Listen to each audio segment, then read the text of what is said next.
9 o'clock at KSL News Radio. I'm Amanda Dixon. KSL's top story: Salt Lake County leaders have voted to close all of their daycares running out of county rec centers, leaving more than 270 families in need of new child care options. The county council voted 5-4 to close the centers because they cost the county around $2 million to operate. Council member Gito Johnson proposed an alternative option to keep the centers open, but it was rejected. I was concerned primarily that even though there's a lot of availability, affordability is the biggest issue. Whether or not families are going to be able to make up the gap in difference for what we were charging, which was pretty under market. Johnson and other council members tell KSL the families will have help as they try to find new child care before the new year. Catholic Community Services is asking for help as they step up to help families during the government shutdown. The Joyce Hanson Hall Food Bank has already seen an increase in visitors and are bracing for more. Over the past month, it has served more than 120 households. CCS is now asking for donations of non-perishable food items, personal hygiene products, diapers, and any money you can spare. Our top national story this hour from ABC News: Hurricane Melissa has made landfall in Cuba as a Category 3 storm, less than a day after it hit Jamaica as the island's strongest storm on record. ABC's Ika Jachi reports from Kingston. The Prime Minister declaring the entire island a disaster area, one of the most powerful on record to make landfall in the entire Atlantic Basin. Winds up to 185 miles per hour, destroying homes and schools. Urgent search and rescue operations underway after the monster storm unleashing torrents of floodwaters and life-threatening surge. The storm is already responsible for at least 7 deaths. Your money at this moment: the Dow is up 240 points. That's 0.5%. We're at 47,946. Coming up, sunny and cool today. KSL weather is next. KSL News Time, 9:02. Mornings are for recharging. And they're for starting your day right. We volunteer to join you in the car. Get news and weather at 102.7 FM during the most important part of your day. Andy and Amanda, each morning between 5 and 9 on KSL News Radio. Is your financial advisor offering you up to a 30% upfront bonus? Or are they promising you up to 10% growth per year, all for your retirement income? If not, then you need to come to Trajan Wealth. I'm Jeff Jr., founder of Trajan Wealth. If you have a plan to retire within the next 10 years, don't wait only to find out it's too late. I've seen hardworking folks like you retire only to be required to go back to work, all because their advisor told them guarantees like these were too good to be true. They're not. That's up to $30,000 upfront or up to $10,000 per year on $100,000, all guaranteed for retirement income. Don't keep working when you're supposed to be retired, and don't let any financial advisor tell you it's too good to be true. Call Trajan today, 801-207-9900. That's 801-207-9900. Annuities, non-advisory products. DBA Trajan Wealth Insurance Solutions. Additional disclosures at TrajanWealth.com. I'm back to doing what I love and more, thanks to the Good Feet store. Does it feel like someone's stabbing a knife into your heel? Or does your lower back give you problems as the day goes on? The Good Feet store wants to help you like we helped Ann. Every time I stood up, pain just shot up my legs. Fortunately, I found the Good Feet store. I went to them after my doctor diagnosed me with plantar fasciitis. And now, thanks to the Good Feet store, I'm 100%. Wouldn't it be nice to get back to doing what you love, like Patrick did? I was in constant pain. Somehow my fiance and I found our way into the Good Feet store. Put my foot on the arch support system. I put them in my shoes, my back, my knees, my ankles. Thank you. Thank you, everybody at the Good Feet store. You gave me my active life back. Learn more or schedule an appointment at goodfeet.com and come in and get your free personalized fitting at the Good Feet store. We have locations in Farmington, Riverton, and Sandy. Thanks to the Good Feet store. Traffic and weather together, brought to you by Mountain America. Turn everyday spending into an extraordinary escape. And here's Heather Kelly. Our longest stretch of delays are for people trying to get out of Utah County this morning. The worst of it is northbound I-15. You're under the speed limit from Lehigh over the point of the mountain into Draper. Speeds improve for a couple of miles, but then you're going to slow down again between 90th South and Sandy all the way into downtown. Redwood Road, also a bit of a parking lot as you pass 2100 north in Lehigh and head all the way into the Salt Lake Valley into Bluffdale. We also still have a bit of slowdowns for people trying to get into Parley's Canyon on I-215. That's coming up from 3900 south. Part of that was due to an earlier rollover crash. And the 201 freeway well below the speed limit as well, heading east out of Magna over to 900 west. Cars for Kids, the easiest way to get rid of your old car. Donate today and your car can be picked up tomorrow. Donate now at carsforkids.org. That's cars with a K. Heather Kelly in the KSL Traffic Center. Fall weather is here to stay. Today it'll be sunny and 60 degrees. More of the same tomorrow. Right now it's 37. I'm Amanda Dixon from the KSL Common Spirit Health Studios. Listen online at kslnewsradio.com. We're Utah's news, traffic, and weather station. The all-new Inside Sources. Your inside access to the people and policies shaping Utah's future. Here are Greg Skordas and Holly Richardson on KSL News Radio. Some bad news for some Salt Lake County residents. Salt Lake County Council has voted to close 4 daycares run out of county rec centers. This will reportedly impact over 270 families who now have 2 months to find other arrangements. KSL TV's Sarah Martin spoke with some of the families who say it's a huge loss. It's going to be hard. I don't know what we're going to do for childcare. Liz told me her county daycare experience has been exceptional. Great staff and a low cost. I would just love to be able to discuss this with people who have made these decisions. Councilwoman Lori Stringham told me today that she and Councilwoman Amy Winder Newton have been working toward closing the daycare centers for 2 years. When you've got a $2 million subsidy for 271 families, that doesn't make sense. The council heard data today that the county centers charge families less than half of what competing daycare centers charge. They are also underutilized, operating at just 50% capacity. Instead of investing to improve the program, the council today voted 5-4 to close. The state actually has a special program for childcare, and that is probably the most appropriate place for it to come from. It is not a county-provided item that we should be taking on. That program is a subsidy provided by the Department of Workforce Services. It's a sliding scale of financial aid based on a family's income. About 84% of the families were getting that Department of Workforce Services subsidy through the Utah state government, and so that should cover those families, but the other 16%, I don't know. Today was a tough vote. You have to wonder a little bit, Holly, how and why Salt Lake County jumped into this in the first place. It seems like a good idea, and it was probably very helpful, but $2 million for 270 families is a lot of money for a service that Salt Lake County hasn't historically provided. Well, they have historically provided it. That's the issue, right? Is it's been there in these rec centers. And, you know, one of the things that I think it is interesting to me and makes me wonder why now is we're in a childcare crisis in Utah. I'm looking at some data. This is in the last couple of years, but each legislative session over the last several years, there has been discussion, there have been bills proposed on how to address the childcare crisis in Utah. So in Utah, 77% of Utahns live in what they call a childcare desert, which means they have to drive a long ways to be able to even find childcare. There are 4 counties in Utah that have 0 licensed childcare facilities.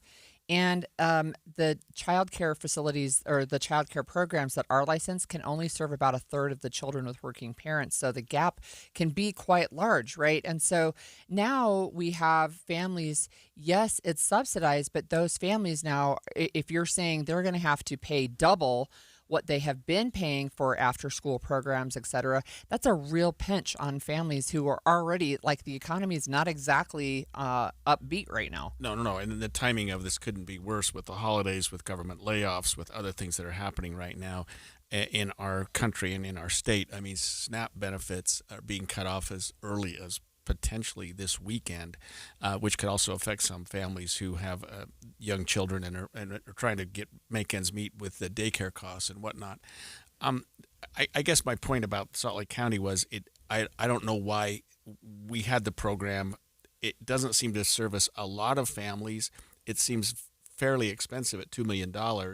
And what's happened since, or why they decided to pull it from the budget? It looks like it was a close vote. It was 5-4 with the county council. So there was a lot of people that were not in favor of it, at least 4. We'll have an opportunity to talk with council members who voted on both sides of the issue. We'll talk to somebody who voted against it and to somebody who voted for it later on in the show. But I got an email yesterday from somebody who connected with me on LinkedIn, and they were really, well, first of all, very concerned about this, and they sent me this this email that wanted to tell me about how this closure is impacting and will impact the community, that there's hundreds of families, almost 300 families that this impacts. And the person who sent the email to me said, look, this is also a community builder. This is where a lot of our high school kids go get their first jobs. They work there. They, learn to interact with people in the community. And they feel like it's going to just be a huge loss. Yeah, if you look at the cost per family, and I'm just doing the math here, $2 million divided by 271 families is $7,300. I guess that I'm trying to decide if that's a lot of money or not a lot, but it's a huge help. It's a huge subsidy, and it would make a big difference in terms of whether or not you could or couldn't afford daycare. Right. That So amount. if you have to pull that out of your pocket, right, to go to private daycare where the cost is double. Yeah, right. That's right. Yeah, that's right. So anyway, the person who emailed me said this program has been around for decades, and it has helped parents balance work and family, and they feel like it's going to undo years of community building and leave families without a reliable solution for after-school care. So one of my questions, of course, is why not, if it's only operating at 50% capacity and we're in this huge child care crisis in the state, why not make the effort to expand it, like advertise better or, reach out to the community and let them know that this is an option instead of shutting it down? Yeah, and I'm taken aback a little bit, but I don't know why they're doing this right now. I don't know what's happened with their budget or other things that have caused them to sort of take a revisit of this. Except that the economy's, there are a lot of things going on right now, and then they give these families less than 2 months or about 2 months to make other arrangements. That's got to be difficult, especially with the holidays. Right. So starting in January 2026, that's just around the corner. So one of the reasons I think, and we can ask the council members, but is this recent proposed tax hike. Remember, it's like, 20% for Salt Lake County. That may be one of them. It's like, okay, well, if we're going to raise taxes in one area, we got to look at trimming the budget in other areas. So that could be one possibility, is that this proposed tax hike from the county mayor. Although that would seem to be almost the opposite would work. With the tax hike, maybe you can afford it a little easier. I don't know. Maybe there's something a little more in the coffers there that'll help these families. 270 families. And what they're going to do is get rid of the daycares that are right now associated with rec centers. That's right. And you'll still have the rec center, obviously, but it won't have a daycare portion of it. Right. And it's something that has provided after-school programs and after-school care for kids in the community. So I can go to my rec center. I don't actually, but I could. They have a daycare inside of it as well, a child care. It's not the one that I could go to doesn't have after-school care as far as I know. It has care for if parents are at the gym. I'll tell you, I worked for Salt Lake County in the 80s and early 90s, and that facility on 21st South and State was just built, and we had a daycare center in the facility for employees and others, and it was a tremendous help.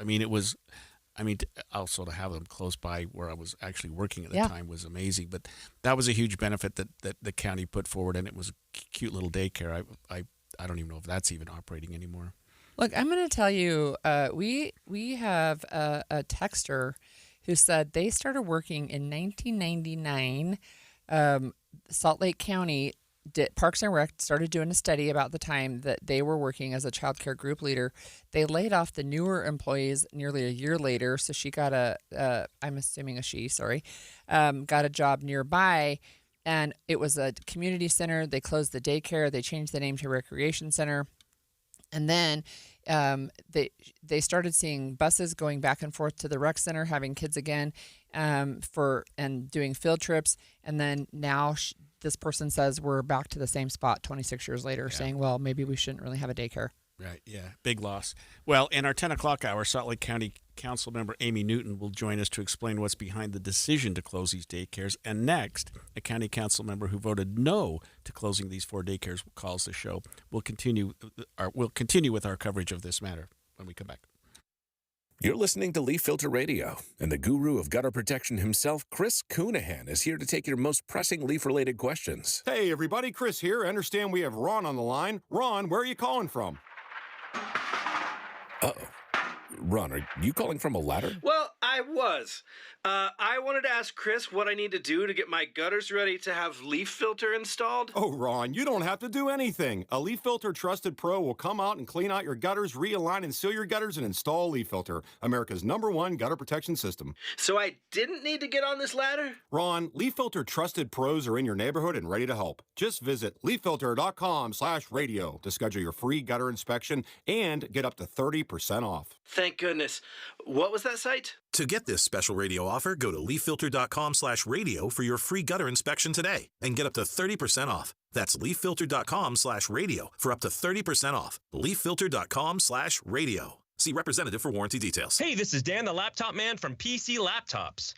Myth. You might have heard that you need to spend a fortune these days to get a powerful computer. Correction. At PC Laptops, we wanted to prove that wrong. So here's the most amazing deal that we've ever done at PC Laptops for you in over 30 years. The new 2025 S1 desktop or SM3 laptop for only $999. You heard that right, $999. You get a blazing fast processor, 16 gigs of RAM, and over a terabyte of blazing storage for $999. What else do you get? Lifetime service warranty, and we have 12 months special financing on approved credit. Take one home today. Hurry in right now because supplies are limited, because at PC Laptops, we love you. Just check us out at PCLaptops.com. $999, PCLaptops.com. Hi, this is Doug Wright, and when I think of the holiday season, I always think of the Western Nut Company. They have been part of our family celebration for as long as I can remember. And during this season, when I talk about the warmth of the holidays, the main store in downtown Salt Lake City on 4th South absolutely represents it. When you walk through the doors, just the spirit and the feel, the smells and the warmth of the holiday season washes over you, and you are going to find all kinds of goodies that are perfect for this time of year. I got to tell you, this gives me a real kick. Their Nut of the Month subscription delivers a variety of nut gift boxes right to the door throughout the year. And also, don't miss their holiday preview sale. It's getting underway November 6th, 7th, and 8th at 4th South and 3rd West. You are going to love everything you find. And if you can't get into the store, go online at westernnut.com. Hi, it's Tori DeVito. In every family, small conversations can make a big impact. I grew up on tour with my parents. Kind of different, but we bonded over music just like other families do over sports, camping, or other interests. And we talked. Little everyday conversations from silly to serious that built a foundation over time. Honest conversations, like when my dad shared his experiences as an alcoholic. Your honesty about that part of your life gave me a sense of integrity that I wanted to uphold in my own life. And I was so grateful that you and Mom had become these sober, stable people who were always there for me. I wanted you to know, from someone who's been in recovery more than 30 years now, that hard work is what creates success, not alcohol or other drugs, whether it's music or anything else. I said it a lot, and I'm glad you took it to heart. Talk, they hear you. For more information about talking with your kids about underage use of alcohol and other drugs, visit underagedrinking.samhsa.gov. If you've got a gas-powered engine, keep it running like new at every fill-up. Stable in-season protection is your engine's preventative medicine, cleaning and protecting the entire fuel system in season. In outdoor power equipment, prevent gum and varnish buildup that could cause a rough or non-running engine. For cars and trucks, increase fuel efficiency and power by removing deposits, ensuring your engine's long-term health. Stable outperforms the competition in independent lab testing. So at every fill-up, start with Stable. Ready to order? Yes. We're earning unlimited 3% cash back on dining and entertainment with a Capital One Saver card, so let's just get one of everything. Everything? Fire everything! The Capital One Saver card is at table 27, and they're earning unlimited 3% cash back. Yes, Chef! This is so nice. Had a feeling you'd want 3% cash back on dessert. Ooh, tiramisu! Earn unlimited 3% cash back on dining and entertainment with the Capital One Saver card. Capital One, what's in your wallet? Terms apply. See CapitalOne.com for details. My savings are gone. Okay, where were they last? Here, right before I spent them on the vacation to Aruba. Weird. Not weird. Not saving now means no money later. For free ways to save, go to feedthepig.org. This message brought to you by the American Institute of CPAs and the Ad Council. And expanded Inside Sources. Inside Sources. So the Salt Lake County Council has voted to close 4 daycares run out of several Salt Lake County rec centers, and to maybe get us a little bit of an explanation as to why and why not, we do have Johnson, actually a friend of mine and a lawyer, very good lawyer, who said that he is one of the members that voted against it. Can you tell us, council member, what was into that consideration? Yeah, we have a lot of families that are about to lose SNAP benefits in just a couple days. We have Head Start that's on the chopping block because of what's happening at the federal level of government. And plus, we are proposing a tax increase from the county. And even though it's $88 a year for the average family, this isn't the time to be making it so that poor and middle income families are having a harder time getting daycare. I mean, daycare is expensive, and we were providing a affordable option for about 270 families. And instead, the Republican majority decided to cut it. I don't think that's the right move, and so I voted no. And Councilmember Harrison and I tried to save it, but the Republicans said they weren't on board with that plan. So were there any other compromises considered other than just shutting them all down in 2 months?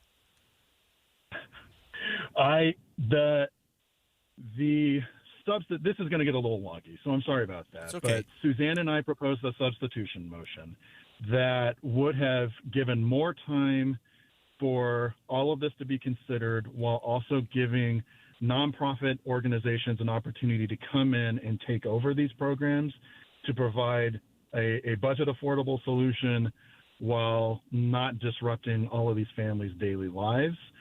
But like I said, that got shut down. And my understanding is this issue had been in front of the council before I had taken my seat. I'm the newest member. I've only been on the council for a couple months.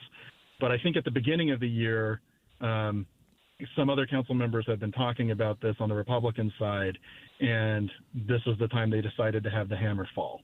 So what happened? Why now? Why are we voting on this? Actually, it's such a time when we're 3 or 4 days away from people losing SNAP benefits, WIC benefits, other things that are happening right now in our country. Greg, that's a great question. I don't know why there was a big demand to do this right now. I think that I'm a Democrat, and, I think that any time that you are passing or trying to pass a tax hike, people are trying to find ways for cuts. I'm in support of the mayor's proposed budget in its entirety. I think it's a really good plan for moving the county forward, but I think the Republicans are seeing this as an opportunity to try and make cuts as much as they can.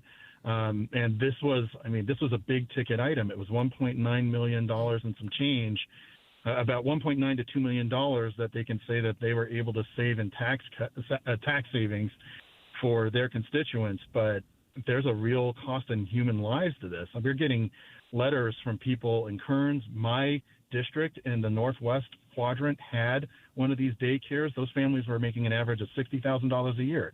They can't afford $200, $300, $400, $500 extra a month for childcare services.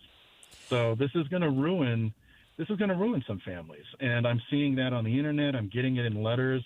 I don't see why this needed to happen. Now, frankly, I don't think it ever needed to happen. I think these daycares, there was a solvable solution. We were given several options from an independent group that studied this, the Pathways Group, and that just got thrown to the wind. And we didn't do any of that. They just closed it. So I thank you for clarifying it was $2 million, about $2 million. Where is that money going to be reallocated?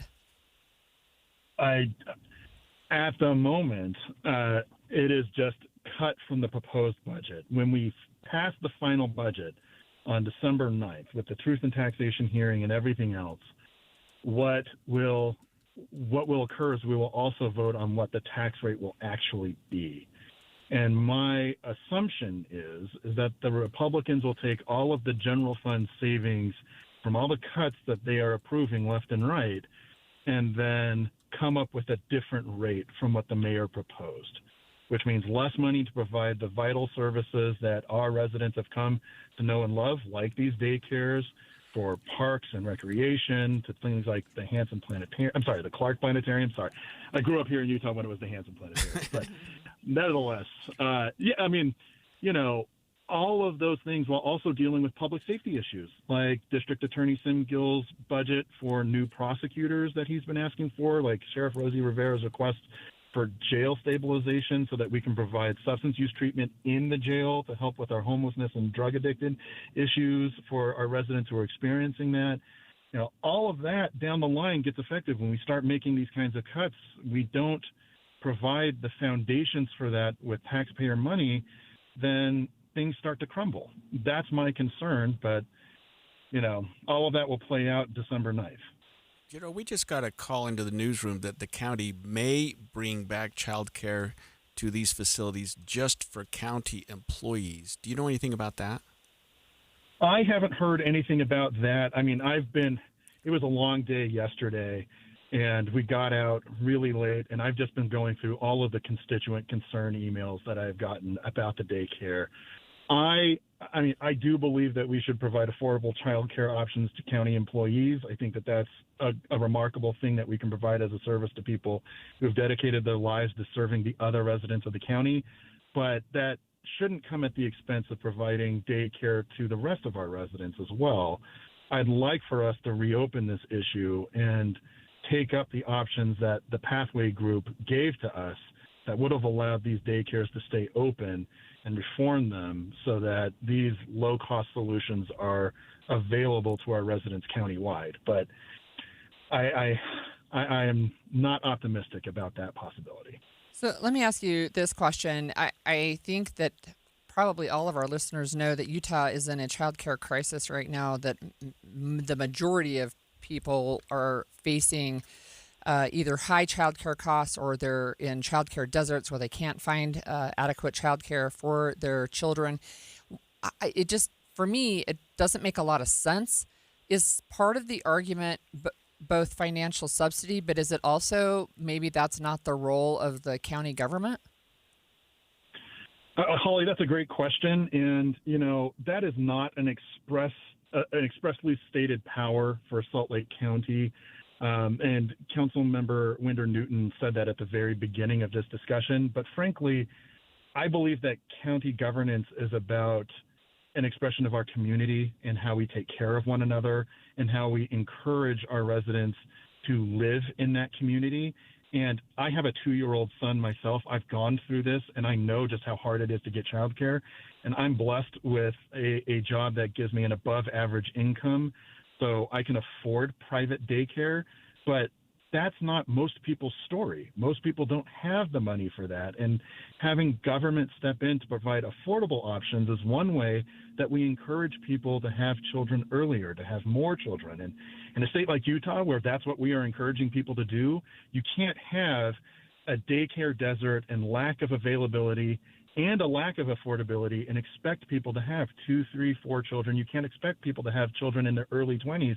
I'm 41 and I have a 2-year-old, and that's because that's when I could economically make it work, and I can't afford a second child. I can't. And that's with a JD. My wife has a master's degree. We both are relatively affluent. Imagine what it's like for my average resident making $60,000 a year. So whether you believe this is the role of government or not, if you want people to live in this community, enjoy the benefits of this community, and to stay here and to bring their culture and to bring their art and their music and everything that makes Salt Lake County so wonderful to live in, you have to make it so that they can. And that is the role of county government, to make the conditions for that to happen. Thanks for joining us. That was Jito Johnson from the Salt Lake County Salt Lake County Council member, new Salt Lake County Council member. And actually, this is a side note entirely. He's one of the best criminal defense lawyers in the state of Utah. I mean, this guy's a rock star. When we come back, we've heard that 2 children were hit by a car in Provo, killing one child, a 3-year-old, and injuring a 4-year-old. Now the driver has been arrested on suspicion of manslaughter. Why manslaughter? We'll break down what happened. You'll be surprised when we come back. 9:30 at KSL News Radio. I'm Amanda Dixon. KSL's top story: a woman has been arrested accused of hitting 2 young children with her vehicle inside a Provo mobile home park.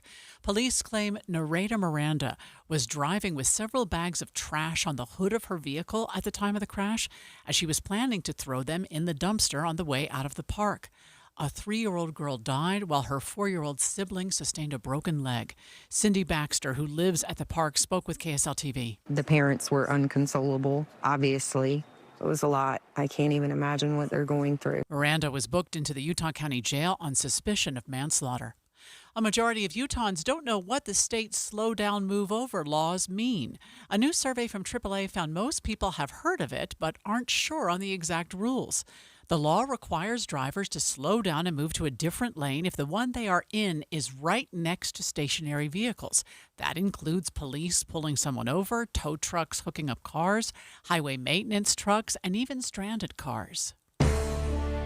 Our top national story this hour from ABC News: interest rates for home loans are down and applications for mortgages are up. For the 4th week in a row, mortgage rates last week fell, with the 30-year fixed rate down to 6.3%, the lowest level since September of 2024.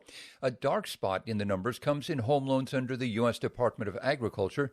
Applications for USDA-backed mortgages fell by 26% last week. ABC's Jim Ryan reporting. Your money at this moment, the Dow is up 225 right now. We're at 47,932.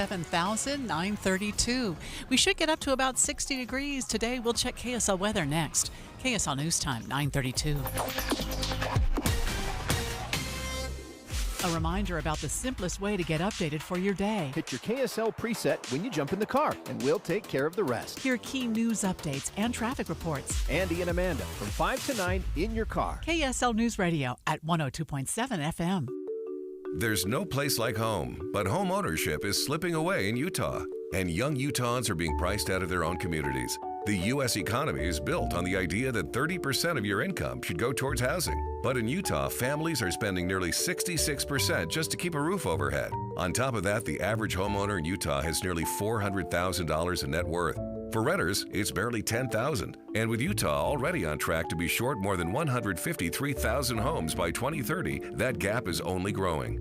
Every community in Utah plays a part in finding solutions. More homes mean more opportunity for teachers, nurses, police officers, and every family that makes Utah what it is. Learn more about Utah's housing shortage and what we can do to begin to fix it at demandmoresupply.com. That's demandmoresupply.com. And when you sign up, you'll be entered to win tickets to a special pre-screening of Wicked. Visit demandmoresupply.com. Together, we can keep Utah families close. You're listening to Leaf Filter Radio, and the guru of gutter protection himself, Chris Cunahan, is here to take your most pressing leaf-related questions. Hey, everybody, Chris here. I understand we have Ron on the line. Ron, where are you calling from? Uh-oh. Ron, are you calling from a ladder? Well, I was. I wanted to ask Chris what I need to do to get my gutters ready to have Leaf Filter installed. Oh, Ron, you don't have to do anything. A Leaf Filter Trusted Pro will come out and clean out your gutters, realign and seal your gutters, and install Leaf Filter, America's #1 gutter protection system. So I didn't need to get on this ladder? Ron, Leaf Filter Trusted Pros are in your neighborhood and ready to help. Just visit leaffilter.com/deal to schedule your free gutter inspection and get up to 30% off. Thank goodness.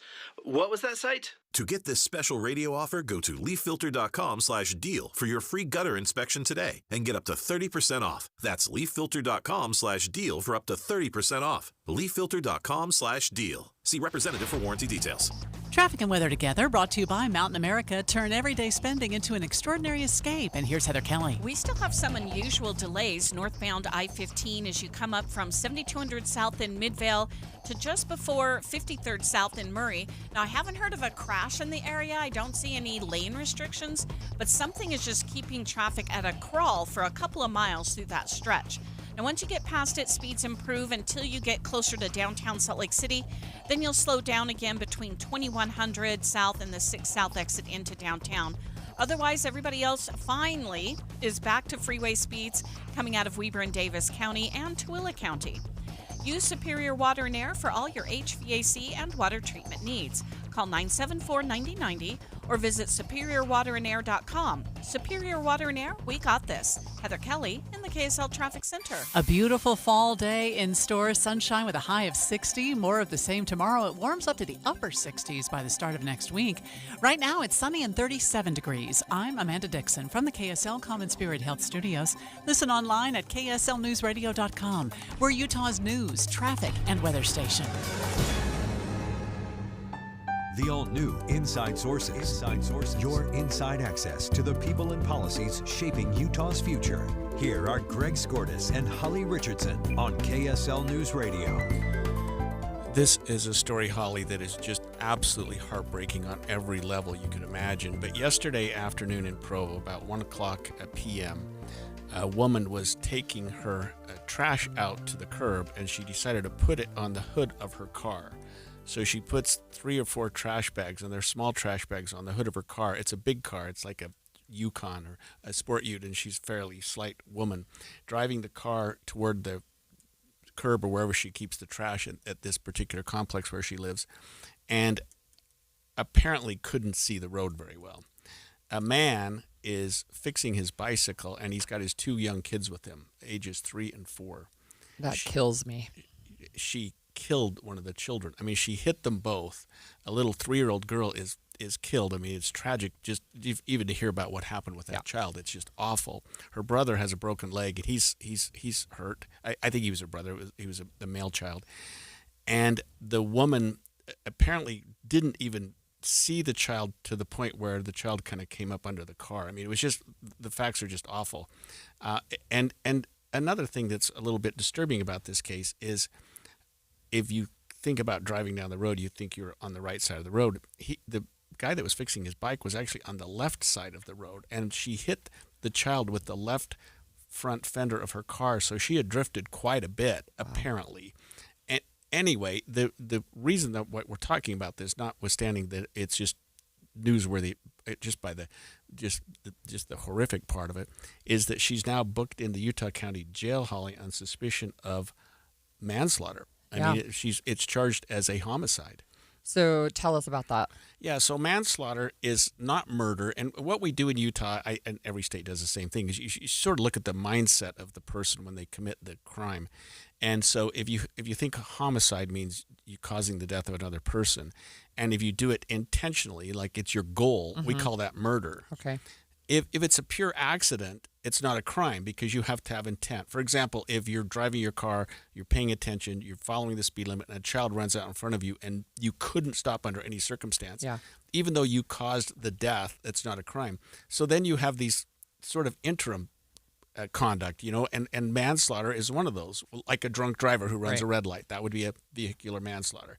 This case, she hasn't been charged yet. She's booked into the jail. The county attorney down there in Utah County, Jeff Gray, is going to take a look at this case and decide whether it fits within the parameters of a manslaughter or whether she would be charged with maybe a lesser crime, which we call negligent homicide, because that's a lesser mindset. You have the intentional, you have reckless, you have negligent, and then you have what we might call an accident. And our laws are designed to punish not just the act, but the mindset of the person when they committed the act, if that makes any sense. Yeah, I'm looking at news stories about this, and I just, to be the dad who sees his child killed right in front of him while he's there. I mean, they're just doing like dad and kid things, right? Fixing the bike, oh right. my gosh, that just breaks my heart. But like, why did she have bags of trash on the top of her vehicle? Why not in the back, right? Why not on the seat? Yeah, well, and it sounds like just the make of the vehicle. If it's a Yukon, it's a Sport Ute. So I guess on the roof would have made sense, although it's probably high. The back would have meant she put the trash inside the car, which she may wanted to avoid. I'm not playing devil's advocate because this was an incredibly reckless thing Well, to she do. obscured her own vision by putting them on the And hood of the car. So she's driving out there thinking she's got, apparently, from what I'm reading, she had 3 kids in her car at the time. Oh, no. So I can't even imagine That's awful. what they've been through, having seen what happened here. She's booked into the jail. But I think she was just trying to shortcut it, put them on the hood of the car, drive the bags out to the curb where they must have a dumpster at this park where she lives, and then you throw them in the dumpster. I mean, just walk them out. I don't know. It wasn't that bad of a day yesterday. Well, it was for that family whose child died. Right. So, one of the things I've seen about this particular very sad case is that she was also going at a relatively high rate of speed within this trailer park. Yeah, it was clearly a residential area. It's a park. I mean, there are probably homes every 40 or 50 feet, and I mean, and she's kind of, it looks like she's almost on the wrong side of the road. Right. So she's probably operating the car by looking out her side windows and thinking, well, if I keep some distance between the curb, the sidewalk on both sides, I'll get to where I need to go. But without being able to see the without kids. being able to see in front of you. Yeah. I mean, had someone been standing there, I mean, it would have been the same result. But she could not see anything in front of her. I don't know. I mean, you hate to see somebody charged with a crime for something like that. On the other hand, sometimes you've got to send a message. Sometimes you've got to tell people, hey, this, like when a person leaves a child in their car on a hot day, right, and the child is killed. Right. You think, wow, that person's already suffered enough. That's, of course, your own child.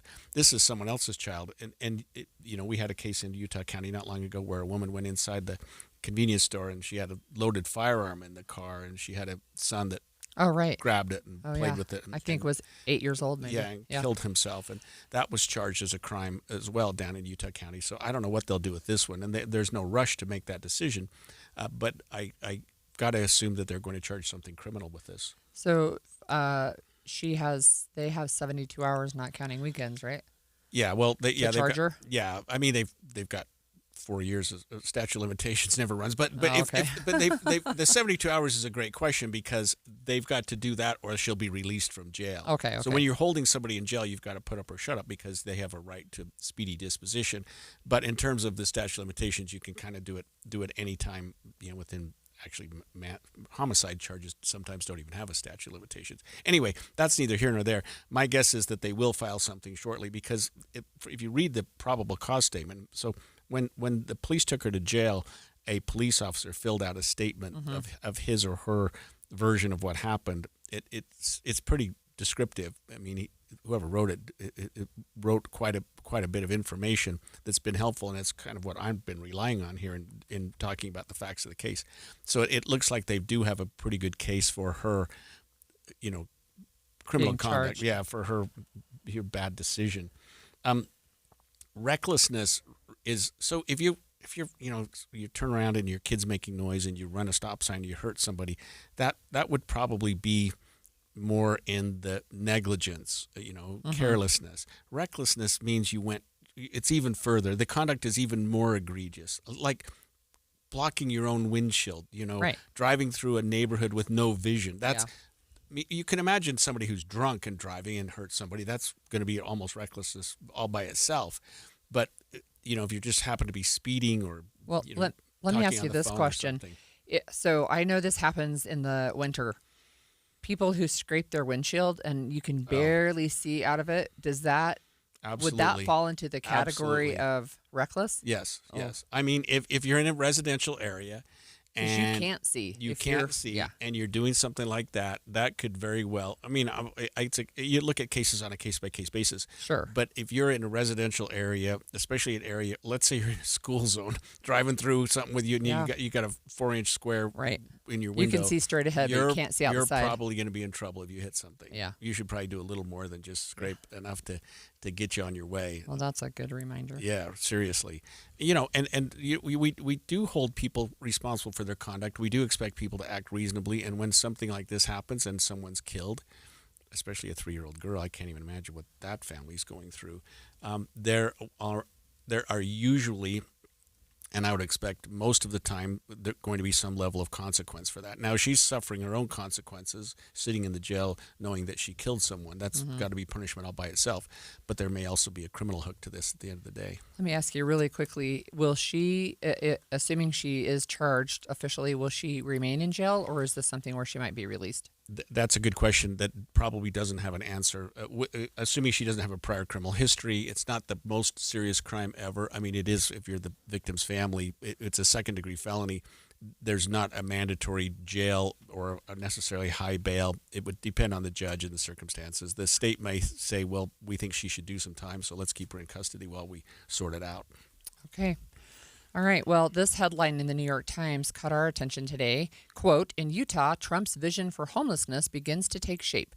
We'll get into what they're referring to next. And remember, we're streaming live at KSLNewsRadio.com and on the app for KSL News Radio, sponsored by At Your Service Pros. Attention RV owners or RV wannabe owners. It's the used RV blowout sale. RVs from all over the Intermountain West have been sent to the Layton Hills Mall for this RV liquidation event. Repos, buybacks, rental returns, and trade-ins. Blowout pricing. Every RV has been inspected, serviced, and ready to go. Free admission, free parking, dealers welcome. It's the used RV blowout sale that has been extended now through Saturday, 10 a.m. to dusk. Go to UtahRVEvent.com. Sponsored by Paris RV.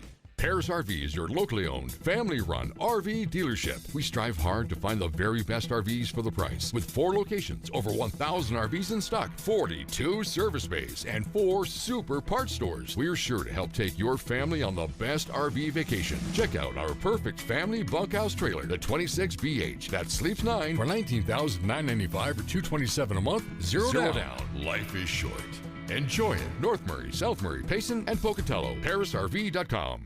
You trust us for news and information in your car. Now trust us at home.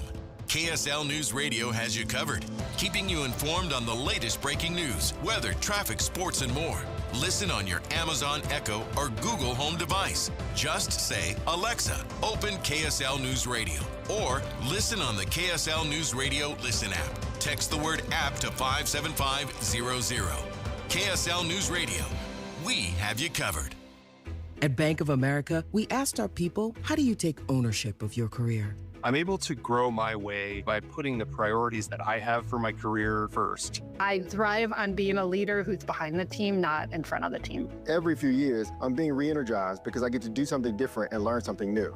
See how our teammates are growing in their careers at bankofamerica.com/great place to work. What would you like the power to do? Bank of America, proud to be an equal opportunity employer. Workdays can be unpredictable, but your workwear shouldn't be. With the Cintas Apparel Plus program, you'll have freshly laundered garments for everyone on your team delivered every week. Cintas has workwear for just about any job imaginable, with high-performance fabrics and an uncompromising fit that stretches and moves with you. Don't leave looking and feeling good to chance. Visit Cintas.com. Oh, I'm ready! And get ready for the workday. You've got your whole life ahead of you, so choose a Medicare plan you can count on. And that's what you get with a Medicare Advantage plan from United Healthcare. With more than 45 years' experience serving its members, United Healthcare has plans with low monthly premiums that fit your life today and as your needs change tomorrow.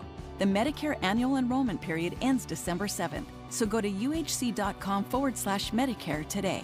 United Healthcare Medicare plans. It's Medicare coverage Utah can count on. What's up, everybody? I'm Mike Wilson with Any Hour Services, and there's a good chance you've heard me talking about our free furnace sale. The one where you buy a new air conditioner and we give you a new furnace for just the cost to install it. About $400. Well, we still have a few more spots on our schedule we need to fill, so I'm extending the sale, but I'm not quite sure for how much longer. Definitely no later than the end of October. And once I think our schedule's full enough, I got to pull these ads. So don't wait too long to call and schedule your free estimate. The main reason we do this sale is to give you an incentive to help us keep our guys busy when the weather's mild. And thanks to your help, we're able to keep our guys and keep growing. So if your furnace and air conditioner are ready to be replaced, you owe it to yourself to at least schedule a free estimate and get all the details about our free furnace sale. Just to recap, when you have Any Hour Services install a new air conditioner, we'll give you a new furnace for just the cost to install it. About $400. The furnace is free, you just pay the labor. If you think you might be interested, call Any Hour Services at 801-443-7400. You can Google Any Hour Services. You can even schedule online at anyhourservices.com.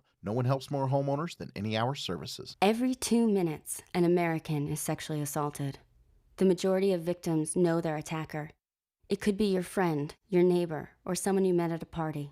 If you said no, it's rape, and it's a crime. This is Christina Ricci with RAINN. Call the National Sexual Assault Hotline today at 1-800-656-HOPE or visit rainn.org. That's RAINN.org. Brought to you by RAINN and this station. How do you gain an advantage in the #1 economy in the nation? Attend the Utah Business Forward Conference, where Utah's best business minds share their knowledge about the innovation, resilience, strategy, and relationships it takes to propel your business and career to the next level. Get access to leaders in various industries, from product development and manufacturing to finance and entrepreneurship. Make plans today to attend Utah Business Forward on November 17th, 2025 at Hyatt Regency Salt Lake City. Sign up now at forward.utahbusiness.com. The average text takes your eyes off the road for about 5 seconds. At highway speeds, that's enough time to travel the length of a football field. Stop texts, stopwrecks.org. Brought to you by the National Highway Traffic Safety Administration and the Ad Council. Inside Sources. We've talked a lot over the last few months about the vision but both Utah and the administration, Trump's administration, have about the homelessness problem and how we're going to deal with that. It was a huge issue, Holly, if you recall, in the last municipal election we had and even the county election, because people were saying, what are you going to do about the homeless population? I attended a debate here in Salt Lake just a few weeks ago, and it came up from a number of the people who were in the audience asking the candidates, what are you going to do about the homeless problem? It's a huge problem. And we're hearing about Salt Lake having, I don't know, it sounds like a kind of a homeless campus, some 1,300 beds, treatment services. I mean, does that seem to be in line with what this vision is? Yeah, and we have talked about this on the show before, and we've talked about where this is being proposed, and it's out there kind of by the airport. I think you know where the area is. It's not close to like public transportation or other easily accessible areas. But I saw in the New York Times, remember, so President Donald Trump said I think via executive order, wanted to make it easier to have non-voluntary commitment of people who are experiencing mental illness issues. And of course that impacts the homeless population. But this is, the New York Times did a lengthy piece on, in Utah, Trump's vision for homelessness begins to take shape. So what this article is saying is this site, which was announced last month after, quote, a secretive search, those are their words, will treat addiction and mental illness and provide a humane alternative to the streets, where afflictions often go untreated and people die at alarming rates. So I'm not sure on that information, but that's what they're claiming, right? Is that we're going to have this big homeless campus. Yeah, and part of the logic before getting people there is what they call civil commitment, which is a commitment is a commitment. Like you're there by order of a judge or order of someone that you're there. And so there are some people that think this is a secure facility, like you can't leave facility, which is not, I think, what some people's vision of a homeless center should be. If it's a lockdown facility, it's 1,300 acres. I don't think it's 1,300 people. I'm sorry. Right. But it's large. But look, here's one of the issues. 16 acres. I'm sorry. No, it's okay. But here's one of the issues that is brought up in this New York Times article. So they talked with Randy Shumway. Let's see. He's the chairman of the State Homeless Services Board. And these are some of his quotes, and I understand why they give people some heartburn. Utah will end a harmful, quote, culture of permissiveness and guide homeless people towards human thriving. That sounds great. But he also said that this campus will be a place where people will go and not be able to leave. Like, basically, they will not have the freedom to come and go, and that they will be treated. And it sounds to me like whether they want to or not. And he said this is how people would enter the facility. Law enforcement would send, quote, rescue teams, which would identify homeless people in the city and offer them a choice. So we can take you to court and you can go to jail. We don't want to do that. We have a resource-rich alternative, but you also cannot leave voluntarily. Yeah, I mean, that's not much of a choice. If you recall, we did speak with Wayne Niederhauser, who was the Utah State Homeless Coordinator, about ensuring that it was a safe place for everyone. We want to make sure that this is not only a safe place for people that are in the campus, we want to make sure that it's safe for the surrounding neighborhood and community. And you can only imagine that the surrounding neighbor and community are concerned about this, because they're thinking, well, it's always the don't put it in my backyard. It's not just idea. that. If you remember when we first heard about this and we talked about it on our show, there was a neighbor, and they have a farm, if I remember correctly, saying, look, when the reason they were farming there is because there wasn't anything around it, right? And now they're going to have, if this is built as announced, they're going to have this homeless facility. I want to say camp, but they're trying to get rid of camps. Right. So this campus, this homeless campus for up to 1,300 people, and they were concerned about the impacts not only on traffic potentially in and out of the neighborhoods, but how that might impact their farm that they have been working on for a number of years. Right, and Senator Luz Escamilla actually talked about the location and how it would affect the people that are there and the surrounding community. No, I don't think this is the right location for multiple reasons. I don't believe there's enough access to begin with. There's nothing that surrounds that place with services and programs. And there isn't a lot of transit around there, transportation. Yeah. So the in and out part would be a problem, especially for the surrounding. Because if it's near a bus stop or train stop or something like that, you can imagine people having access. But if not, then people will leave and go through the neighboring communities, the neighborhoods. So the New York Times article points out that the nearest public bus stop is 2 miles away, which is about an hour's walk over stretches of road that have no sidewalks.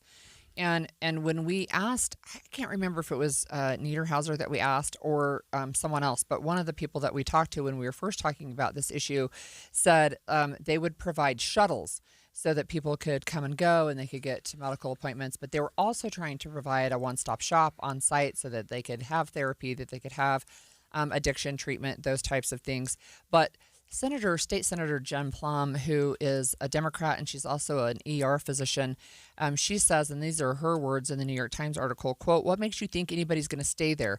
And then she said, "Oh, excuse me, they don't have the right to leave." That's what's going to make them stay there, right? Is that this becomes then a quote unquote secure facility, maybe even like a lockdown. And that's what I think troubles a lot of people, Holly, because the idea of having a homeless place, a homeless location where there are services such as medical, dental, housing, food, other things that are available to the people that are the residents that are there is one thing, but making it so that they can't leave, I mean, I think that troubles some people on just the whole due process level. Like, how do you hold somebody? And that's why we talked about involuntary commitment. Right. That's why we talked about the civil commitment order. Yeah. But you can't just civilly commit everyone that's on the street, and you can't really say, hey, you can either stipulate to a civil commitment or we'll take you to jail. Right. I mean, that seems to be fairly coercive. That's not a way that we want to get 1,300 people into this facility. Well, it's the way the New York Times describes Randy Shumway's approach is that nearly 2/3 of the 1,300 people there could be there for involuntary treatment. 400 beds would be set aside for psychiatric treatment. Another 400 beds would provide substance abuse treatment as, quote, an alternative to jail with entry and exit not voluntary. Yeah, I mean, that the civil commitment part makes sense. The fact that there's housing, that there are other resources available there makes sense. And we often think about, hey, there's no room in the inn. Salt Lake County is pretty full, but that is an area where there is some open, it's kind of just grass right now. I saw a news article yesterday that said it's basically a mosquito swamp. And so there are people who have real concerns about that it's swampy, and that means it's mosquito infested during the summer months. And we know that was an issue with the new jail out in Tooele, right? It ended up being really mosquito laden. But another issue, I think, too, we have a texter who said that sounds like a concentration camp. It certainly reminds me of the Topaz internment camp where people were rounded up and put there because they had Japanese ancestry. Do we really want to go down that road? I mean, we also have a CNN article this week that said Utah is on the list of states that could hold ICE internment camps, basically revisiting the internment camps that we thought we had moved past. Yeah. right? So look, there are some concerns. I hope that there are answers that seem to be more compassionate and more kind than just saying we're going to hold you against your will because we think you need to be treated, and that's the compassionate thing to do, is treat you. Right, and there are people, business owners and homeowners that are concerned about the homeless population on the streets, and so there's a flip side to it, which is, hey, let's find some place for people to go and some place for people to get services that's not just out on the street. I think a lot of the homeless population will choose not to go there, and we may not make a big dent in what we're seeing around town. Well, we talked earlier about the Salt Lake County Council's vote to close several rec centers and daycare centers. That sparked a lot of emotional reactions from some families. When we come back, we'll talk to a county council member who voted yes and why she did that.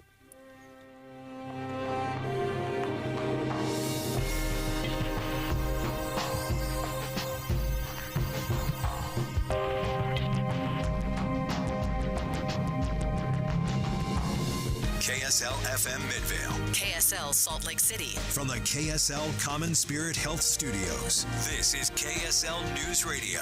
Utah's news, traffic, and weather station. 10 o'clock at KSL News Radio. I'm Amanda Dixon. KSL's top story this hour. Just into the newsroom, Salt Lake City police say they are investigating an officer-involved critical incident at 2100 South and 300 West.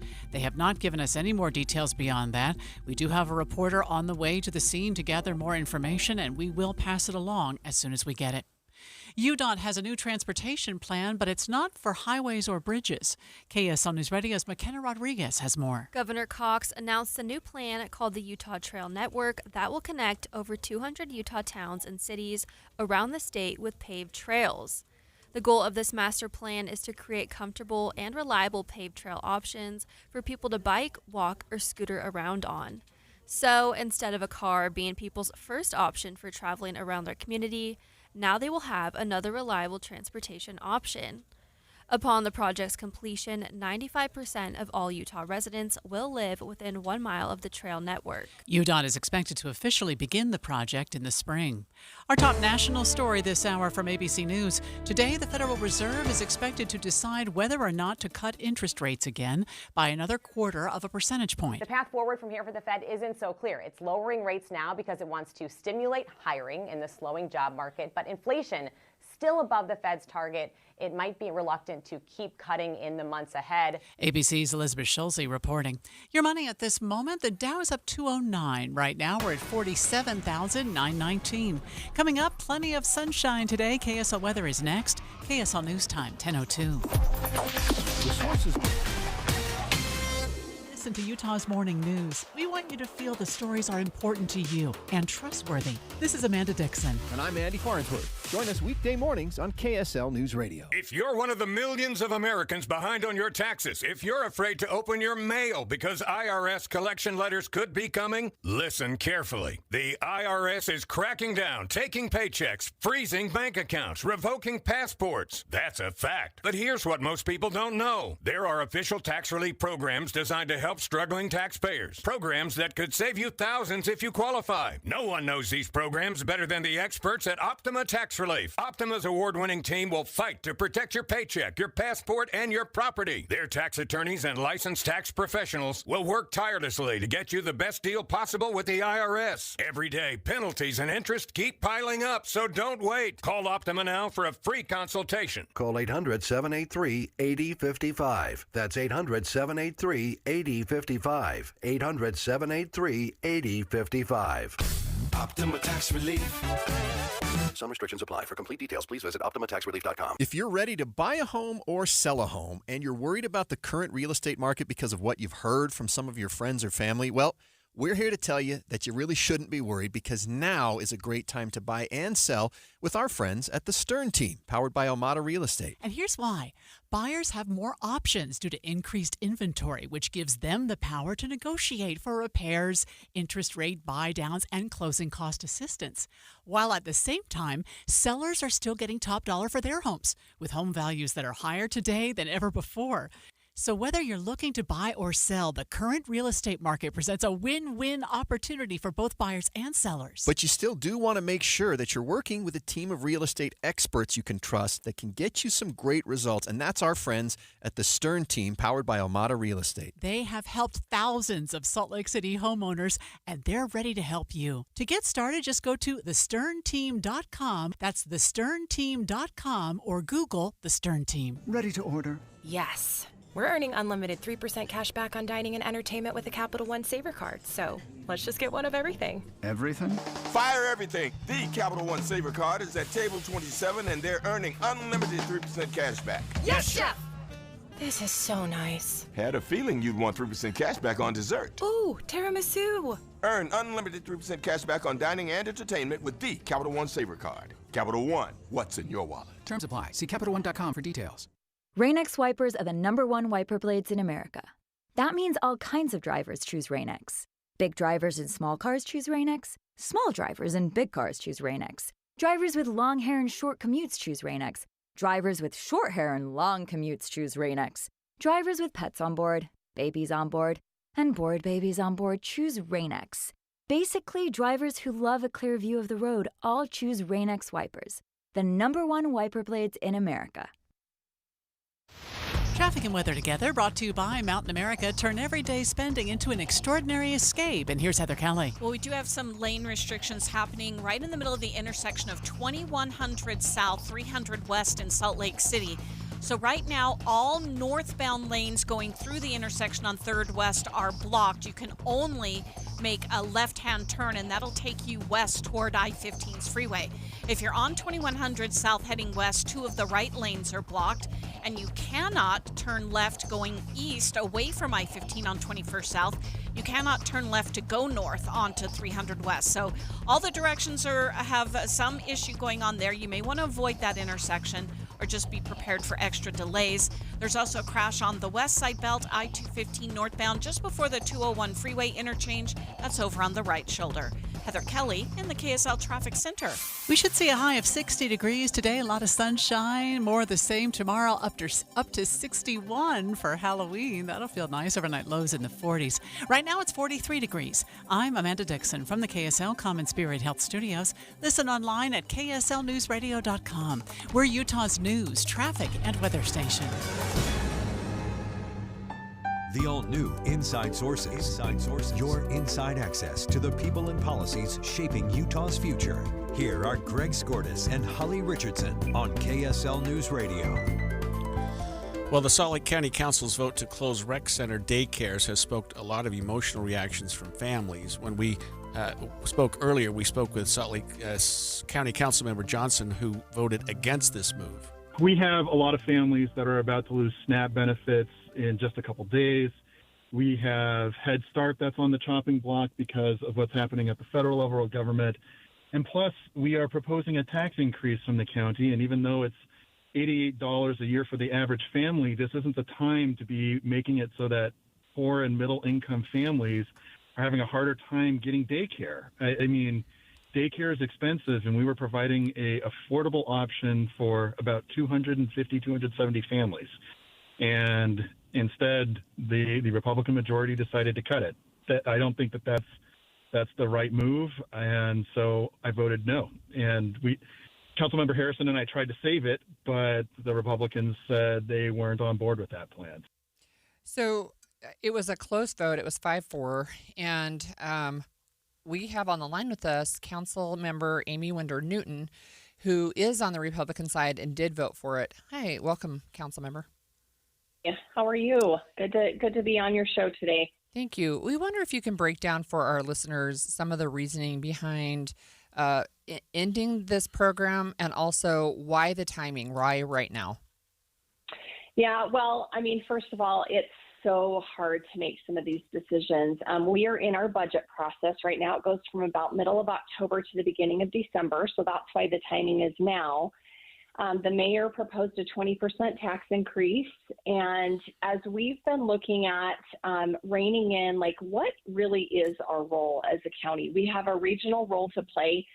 The majority of what we spend is on public safety and criminal justice, and that's the focus. And we do other great things too as a county using tourism tax dollars, like, some of our Parks and Rec stuff and tourism and things like that. But aging and adult services, the health department, and the criminal justice system take up the bulk of our budget. I don't think most of us realize the extent that a daycare program had kind of snuck in over the years. And it's one of those things where, sure, it helps families, but we aren't seeing as many unavailable spots in child care facilities as we used to. Our birth rate's down. All-day kindergarten came into play. The state legislature raised the number of kids that in-home providers could care for. And so a lot of our commercial daycares are actually experiencing a shortage. They don't have their seats full. And as we've looked at how do we trim back the county budget in a way that makes sense so that we're taking care of our statutory duties and maybe cutting the things that aren't really a county responsibility, this daycare program came to mind. The other thing that factored into it is a report was done. It was commissioned by the mayor's office that basically says that there's mounting operational and financial challenges, that there are things that there isn't a clear program framework because of a lack of mission or policy objective. It doesn't have good long-term sustainability. So there were some negative things about the daycare programs we were running. We also had a whistleblower audit finding that was negative in the last few months. So it just seemed to make the most sense that we needed to close it. Now, we didn't just end it immediately. We wanted to give 2 months so that employees and families had time to find other arrangements. And we're working right now closely with them to be able to know what options are on the table. But we just couldn't subsidize $6,000 to $10,000 per child and have taxpayers pay more this year to do that. It's not a role of the county, and we just couldn't justify that. And so it's a hard decision. And was that one of the findings, council member, about from the group that you just talked about that did the study, that it was just not particularly cost effective? Because that does seem like a bit, and for a limited group of families. Yeah, I mean, it's a $3 million subsidy is what they found. We serve about 271 children. We didn't have any kids under the age of 2. Infants are so expensive to care for, so all of our kids were between 2 and 12. And that $3 million subsidy, when you divide that out by child, it's big. I think what happened is during COVID, we got some COVID dollars that kind of made up the difference. And then after those went away, we never adjusted back to the full cost. And that's where we run into these challenges. But, in the spirit of trimming down the government and making sure that we stay within our statutory role and what the public in general expects of us, this was just not one of the things on the list. So let me ask you this question about childcare in general. So Utah's in a childcare crisis. We know that about 3/4 of Utahns live in areas where it's considered a childcare desert, and that by closing these down now, families are going to have to look towards private daycare probably, and that's about double the cost. What do you tell those families who are already struggling with childcare costs and availability? Yeah, well, first of all, the 4 areas that these centers are in are not what I would say are in a childcare desert. There's plenty of spaces available. We had the Child Care Association come to our meeting and talk about it. They're going to help those families find spaces.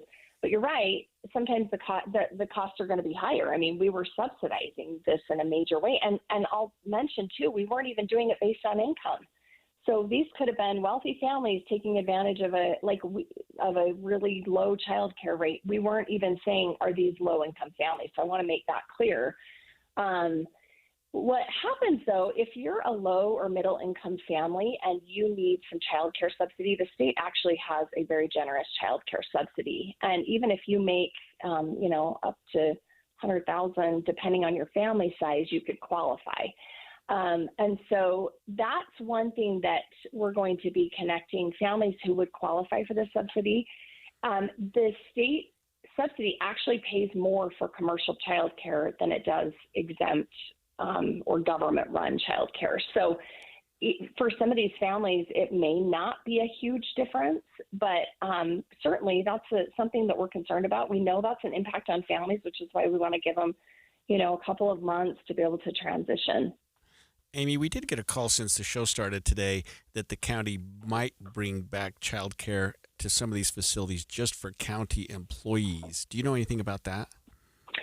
So one of the things that we've done to save taxpayer dollars is we have purchased a new government center in Midvale. It's a 9-year-old, the former Overstock building. And there is a child care facility on premise that is operating right now. We've looked at, do we give a 10% discount for employees if they want to have their children there? So I don't know if that's what this caller was talking about or not, but when we're looking at how do you keep good employees, that's very different than what are you asking taxpayers to subsidize for the general public in a way that's not equitable. All right. Thank you so much for joining us. That was Salt Lake County Council member Amy Winder-Newton. When we come back, Texas Attorney General Ken Paxton is suing the makers of Tylenol for, quote, causing autism. And on a related note, a new poll asked Utahns what they think of the alleged link. That's coming up next, and we're streaming live on KSLNewsRadio.com and on the app for KSL News Radio, sponsored by At Your Service Pros. You're listening to Leaf Filter Radio, and the guru of gutter protection himself, Chris Coonahan, is here to take your most pressing leaf-related questions. Hey, everybody, Chris here. I understand we have Ron on the line. Ron, where are you calling from? Uh-oh. Ron, are you calling from a ladder? Well, I was. I wanted to ask Chris what I need to do to get my gutters ready to have Leaf Filter installed. Oh, Ron, you don't have to do anything. A Leaf Filter Trusted Pro will come out and clean out your gutters, realign and seal your gutters, and install Leaf Filter, America's #1 gutter protection system. So I didn't need to get on this ladder? Ron, Leaf Filter Trusted Pros are in your neighborhood and ready to help. Just visit leaffilter.com/radio to schedule your free gutter inspection and get up to 30% off. Thank goodness.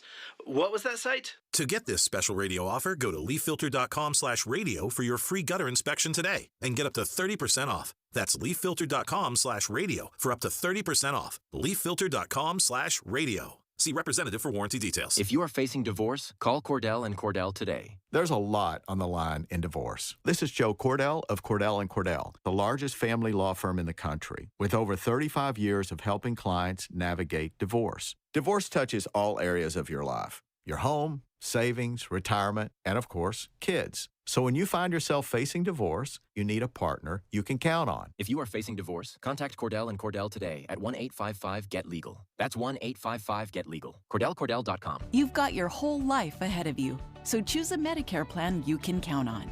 And that's what you get with a Medicare Advantage plan from United Healthcare. With more than 45 years' experience serving its members, United Healthcare has plans with low monthly premiums that fit your life today and as your needs change tomorrow. The Medicare annual enrollment period ends December 7th, so go to uhc.com/Medicare today.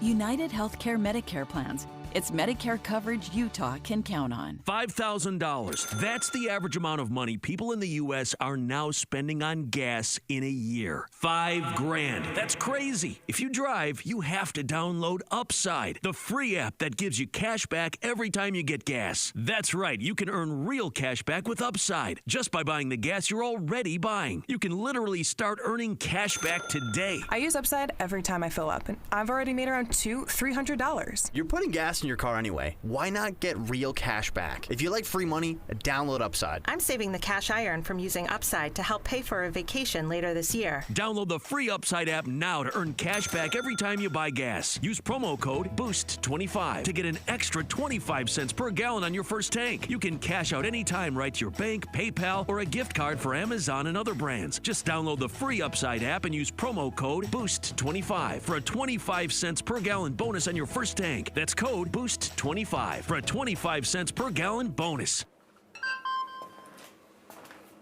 Email from school about the incident today. Scary. Tell me about it. Did you have any idea that was going on? None. I mean, you saw Derek at the game last night, too. Did you have a clue? No, but teachers like me, parents, we don't always know as much as you guys do. Kids hear first about what's going on with other kids. Half the time, it's rumors. It can be hard to tell sometimes. But if you're ever concerned about a friend who's having trouble with alcohol, prescription drugs, bullying, violence, anything, you need to tell an adult. Mom or me, a teacher, coach, school counselor, someone you know and trust. Dad, no kid is gonna tell an adult about that kind of stuff. I get it, but if we don't know, we can't help. Speaking up about a problem, that's what helping a friend is all about. For more information, visit underagedrinking.samhsa.gov. You gave years, maybe decades to your job. You showed up, worked hard, and planned for retirement. But now, the company's changed. Or maybe you've taken a buyout or been forced into early retirement. So, what happens next? I'm Jeff Jr., founder of Trajan Wealth. And if you've built up a 401k or thrift savings plan, now is the time to ask, is that money really working for you? Many workplace retirement plans offer limited options and even less guidance. At Trajan Wealth, we help people just like you roll over their accounts into IRAs with more flexibility and personalized investment strategies built around your goals. For households with $500,000 or more, let us build you a personalized plan. We operate on veteran values, service, trust, and doing what's right. Your next chapter starts now. Call Trajan today. 801-207-9900. That's 801-207-9900. Advisory services offered through Trajan Wealth, LLC, an SEC-registered investment advisor. See website for details. Do you worry about how much someone drinks? Do you feel neglected or unloved? If you answered yes to any of these questions, you are not alone. Al-Anon and Alateen can help. Call 1-866-200-0223 or visit alanon.org/help. The new Inside Sources. Well, Tylenol and autism are still in the news. So Texas Attorney General Ken Paxton is suing the makers of Tylenol for knowingly putting out a product that causes autism, which there's not really the science behind that. But I'm sure it's coincidental, by the way, but a poll came out, about 10 days ago that showed Ken Paxton in a dead heat with Senator John Cornyn. They're running for the Texas Senate in the 2026 cycle. So I'm sure that the lawsuit that speaks to a far-right base had nothing to do with this polling showing that he's gaining ground. Okay. Nice. I am just saying, I'm sure it doesn't have anything to do with it. Okay, so that aside, we have Lois Collins in the newsroom with us, and she's the Deseret News reporter who just wrote a story that includes information about this lawsuit, but also about some polling about what Utahns think with the link. So welcome. Hi, thanks. Happy to be here. So tell us what you found about, because I was concerned when I heard about this lawsuit, Lois, I'll be honest, because I thought, and I guess I trust the science, that there really wasn't any compelling science that showed the link, but maybe some people are being influenced by what we're hearing. Science is all over the place on this. They have not identified what the confounders are, which is the problem. So there's a hint of a link, but they haven't been able to show causation. They haven't been able to show anything direct. And there are also studies that find no hint of a link. So it's all over the place. I think what we can all agree on is that it probably should be studied more, because if it turns out that that hint actually has any validity, it should be looked at. But even the people who did the study that found a link, or a hint of a link, I should say, said that it was possible that it was something else that they hadn't accounted for, and that it was also very possible that some people are more sensitive to acetaminophen, the ingredient in Tylenol, and so that accounted for it rather than that it was just that it's bad and could cause autism. And the other thing to point out that it was that even where they found a hint, it was fewer than 1 in 5 women who took Tylenol had any hint of autism in their children across the whole broad spectrum.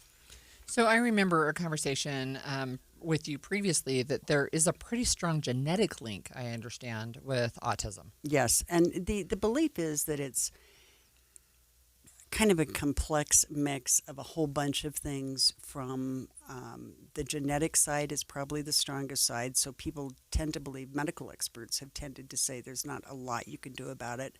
So rather than focus on changing it, because you can't change the genetic link at this point, let's change how we deal with it and help children who have autism or who are somewhere on the spectrum to flourish in spite of whatever autism does. So there have also been, I mean, we've all heard RFK Jr. for years and years and years say that autism is caused by vaccines. So it was really interesting to see him say, or Tylenol. You know, Right. I mean, it's kind of a grab bag of ideas. Interesting.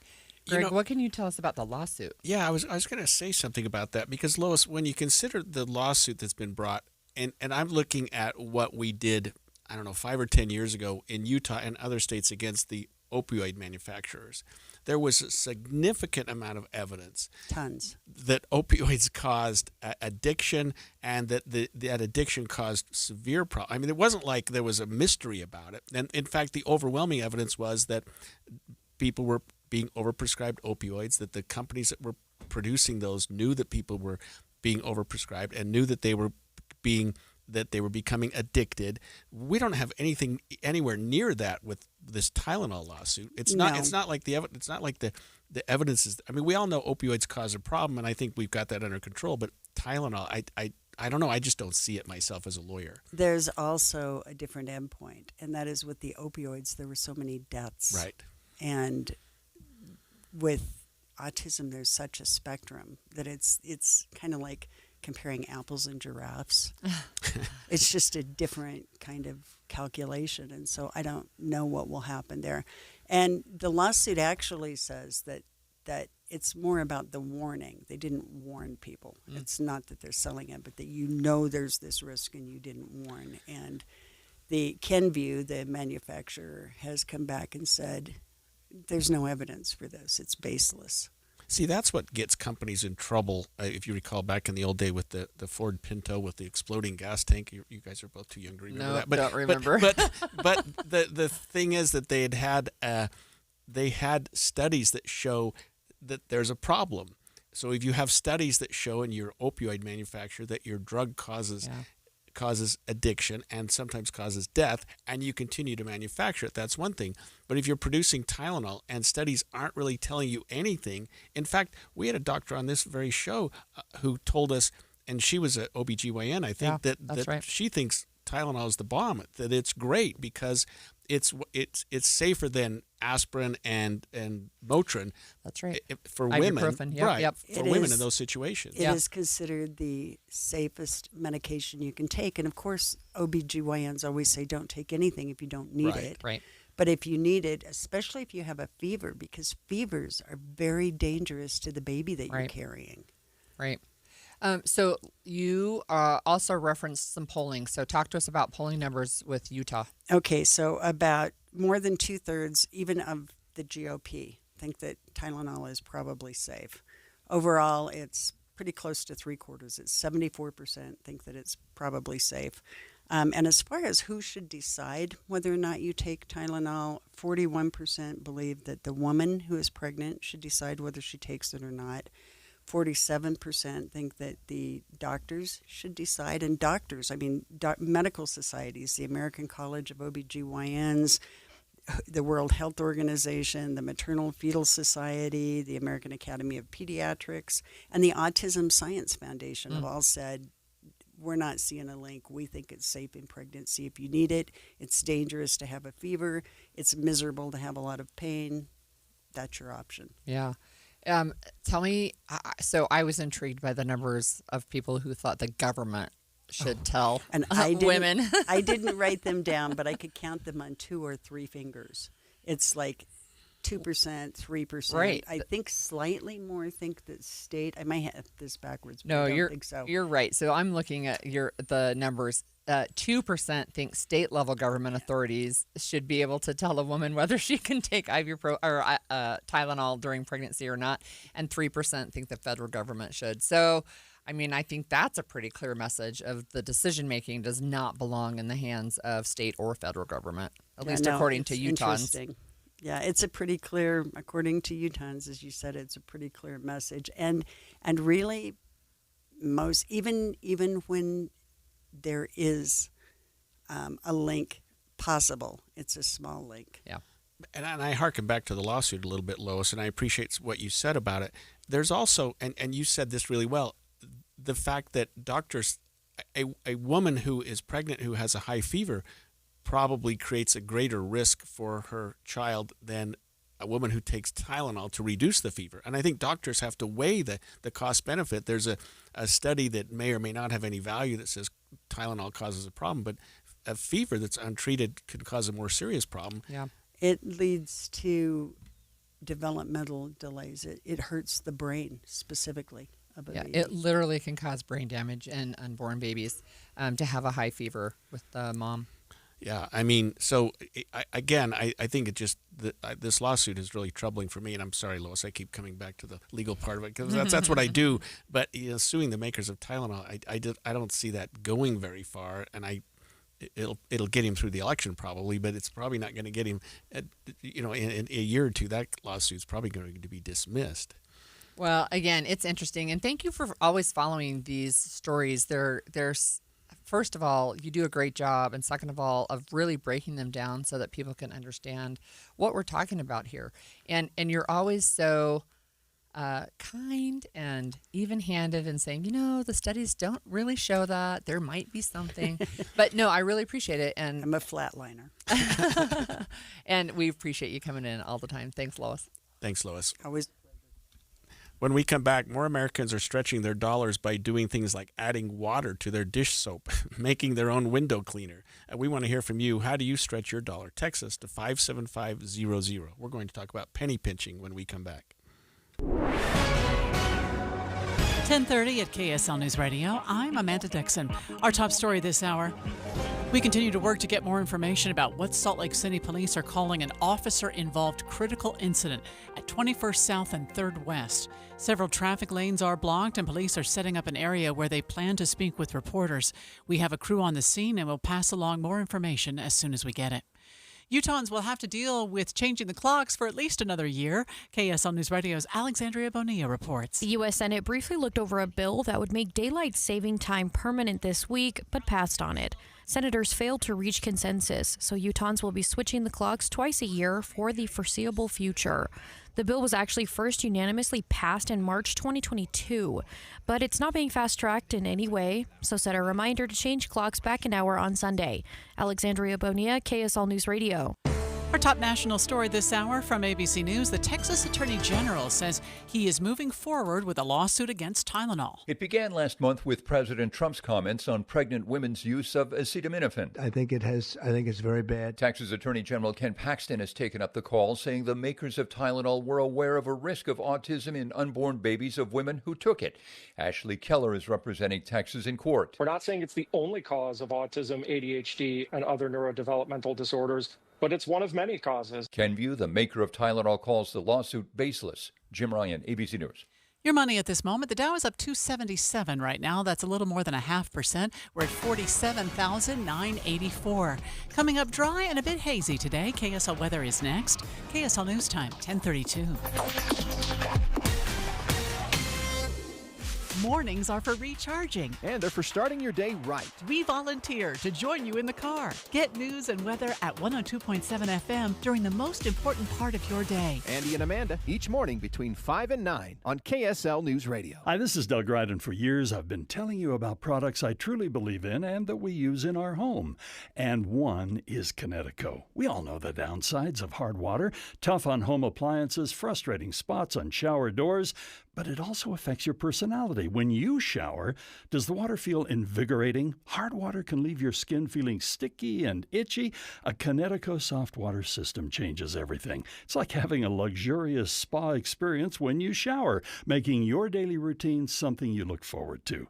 Kinetico, it's a difference you can feel. Their patented system uses far less salt than competitors, and they're exclusively focused on water softeners. They're the experts in their field, and they'll show you the difference for free with no obligation to buy. Call Kinetico Quality Water Systems of Salt Lake, an authorized independent dealer, at 801-576-8600, or check them out online at softwaterutah.com. Start enjoying your water. Spoil yourself every day. Pacific Corp is hosting a virtual public open house meeting to discuss a proposed 45-mile transmission line in southern Utah Valley that will span from Spanish Fork to Eagle Mountain. The meeting will take place on November 10th from 6 to 7 p.m. on Zoom. The proposed transmission line will improve system reliability for customers, meeting increasing electrical demand in the region, and connect additional energy resources. Get details and learn more at pacificorp.com/Spanish Fork. This Friday from 10 to 1, the movie show comes to Sound Sleep. But first, take time to learn about a better night's rest. Sound Sleep delivers oral appliance therapy that treats sleep apnea without the use of CPAP machines. They're professionally fit, warranted, and covered by most major medical insurance. End the days of a poor night's sleep. With offices from Clearfield to St. George, Sound Sleep will help. Call Sound Sleep at 801-716-8672 today. Attention RV owners or RV wannabe owners. It's the used RV blowout sale. RVs from all over the Intermountain West have been sent to the Layton Hills Mall for this RV liquidation event. Repos, buybacks, rental returns, and trade-ins. Blowout pricing. Every RV has been inspected, serviced, and ready to go. Free admission, free parking, dealers welcome. It's the used RV blowout sale that has been extended now through Saturday, 10 a.m. to dusk. Go to UtahRVEvent.com. Sponsored by Paris RV. Paris RV is your locally owned, family-run RV dealership. We strive hard to find the very best RVs for the price. With 4 locations, over 1,000 RVs in stock, 42 service bays, and 4 super parts stores. We're sure to help take your family on the best RV vacation. Check out our perfect family bunkhouse trailer, the 26BH. That sleeps 9 for $19,995 or $227 a month. Zero down. Life is short. Enjoy it. North Murray, South Murray, Payson, and Pocatello. ParisRV.com. Traffic and weather together, brought to you by Mountain America. Turn everyday spending into an extraordinary escape. And back to you, Heather. Well, crews are still cleaning up a crash on the West Side Belt. It's been there for a couple of hours. Northbound I-215, just before you get to the 201 freeway ramps. It's way over on the right shoulder, not causing any delay there at all, but a tow truck is on the scene. And then if you're near downtown Salt Lake City, we do have lane restrictions right in the middle of the intersection of 2100 South, 300 West. That's by that Home Depot and right near I-15. You have all directions of travel are affected in some way. Some directions are completely closed. Others just have lane restrictions. So you may want to be prepared for detours in that area. Again, 2100 South, 300 West. No matter the weather, your feet can feel fantastic. Find the Good Feet location nearest you at goodfeet.com. Heather Kelly in the KSL Traffic Center. Sunshine with a high of 60 degrees today, more of the same tomorrow. A little cooler, 58 tomorrow, but 61 for Friday, Halloween, and dry. Right now it's 43 degrees. I'm Amanda Dixon from the KSL Common Spirit Health Studios. Listen online at kslnewsradio.com. We're Utah's news, traffic, and weather station. The all-new Inside Sources. Inside Sources. Your inside access to the people and policies shaping Utah's future. Here are Greg Skordas and Holly Richardson on KSL News Radio. I feel like it's our financial show today, but daycare's shutting down. The government's still on a shutdown. People are about to lose benefits and rising costs. We still have inflation at levels that we're not very comfortable with here in America. Americans are finding creative ways, however, to stretch their dollars from things such as diluting dish soap to making their own cleaners just to make everyday essentials last longer. For example, looking at a Wall Street Journal interviewed a woman on ways that she saves money. She did exactly what I just described. She adds water to her dish soap and to her Clorox floor cleaner. Yep. Swapped out aerosol glass cleaner for just a refillable bottle of Windex. Yep. And thought about diluting her toothpaste, but instead just squeezes out every last bite, which I've always done anyway because I'm just an incredibly tight person. But we want to hear from you. What are the things that you do to save money right now, especially in the time when finances are tight? Text us at 57500 and we'll share your tips. Okay, look, I don't know how you dilute toothpaste. No, I don't either. How do you do that? I don't know how you do that. You can do a smaller amount, but I don't know how you dilute it. Okay, we do already have some answers, and several of them, in fact, all of them are about food. So one texter says, I'm making make-ahead shelf-stable meals from scratch. Hamburger helper type, my own bouillon, seasoning mixes, etc., like Kinder seasoning. Another one says they save money by baking from scratch, and they are trying new recipes. And then I have a friend who texted me, and he said they stretch out their dollars by buying whole ingredients and cooking everything from scratch, which is what I did too when we were raising our big family. And he said what they found is they were often purchasing expensive processed foods for their kids because life was busy, and then they had to reevaluate and make simple adjustments, and now they plan to cook every night. It's easier to buy the processed foods, but it tastes better, and they feel like it's healthier, and it's definitely saving money by eating at home. So I have to ask you, Holly, because you have at times had huge numbers of people in your household, and no matter what your finances are. What did you do? How did you stretch your dollar? Lots of stuff. And so we do have one other texter who said my mom used to cut dryer sheets in half so that they could last longer. I think that's super smart. That's an easy thing to do. Look, we did things like, and sometimes it makes sense and sometimes it doesn't, right? So we use generic laundry detergent. We still do. And I use the pods. And some people are like, well, maybe that's more expensive. And it is more expensive per washer load if your kids actually use one load worth of soap. And so what we were finding is the kids were very, very generous with the liquid laundry soap. And so we were going through it much faster. Now that they're individually packaged, some of them still use doubles. I'm like, why are you doing that? Right, it's not that bad. Okay, that makes sense. But they toss one it's in, a right? Fixed unit. Because it's a fixed unit, yeah. And so instead of just literally pouring in this huge amount of laundry soap, that's one thing we did. We did a lot of stuff with food, like, you know, use one pan of hamburger, but then you quadruple the recipe. So you've still got meat in there, but you've got all this other stuff as well. I think we tried to do a lot of things that, like, you know, what's the old Pioneer thing? Make it do with, let's see, use it up, wear it out, make it do or do without. That's it. And so with the kids, the large number of kids, of course, we had hand-me-downs because they would outgrow things before the clothes were destroyed. And so the kids would have hand-me-downs. I'm sure they didn't love it. But let me tell you that this is a funny story that my kids do not love as they look back on their childhood. So it's Halloween time. We didn't have a ton of money to buy candy, but I knew the neighbors were going to give my kids a bunch of candy when they went trick-or-treating. And so we set a limit. And they hate that we set a limit. And like, you can have 30 pieces of candy and you can keep that, and then we're going to save the rest. And what I did was parcel it out through the rest of the holiday season, including even in Christmas stockings. Oh, okay. But now they're like, they're still angry because their friends could eat as much candy as they wanted. And well, I told them they had a limit. I do think it's a problem, Mom, that you take candy away from them that they got at Halloween, candy and then then you give it back to them as a Christmas present. It was theirs to begin with. Well, I don't know. Santa. So, look, we have a lot of more texters. So, thanks. Keep texting us, 57500.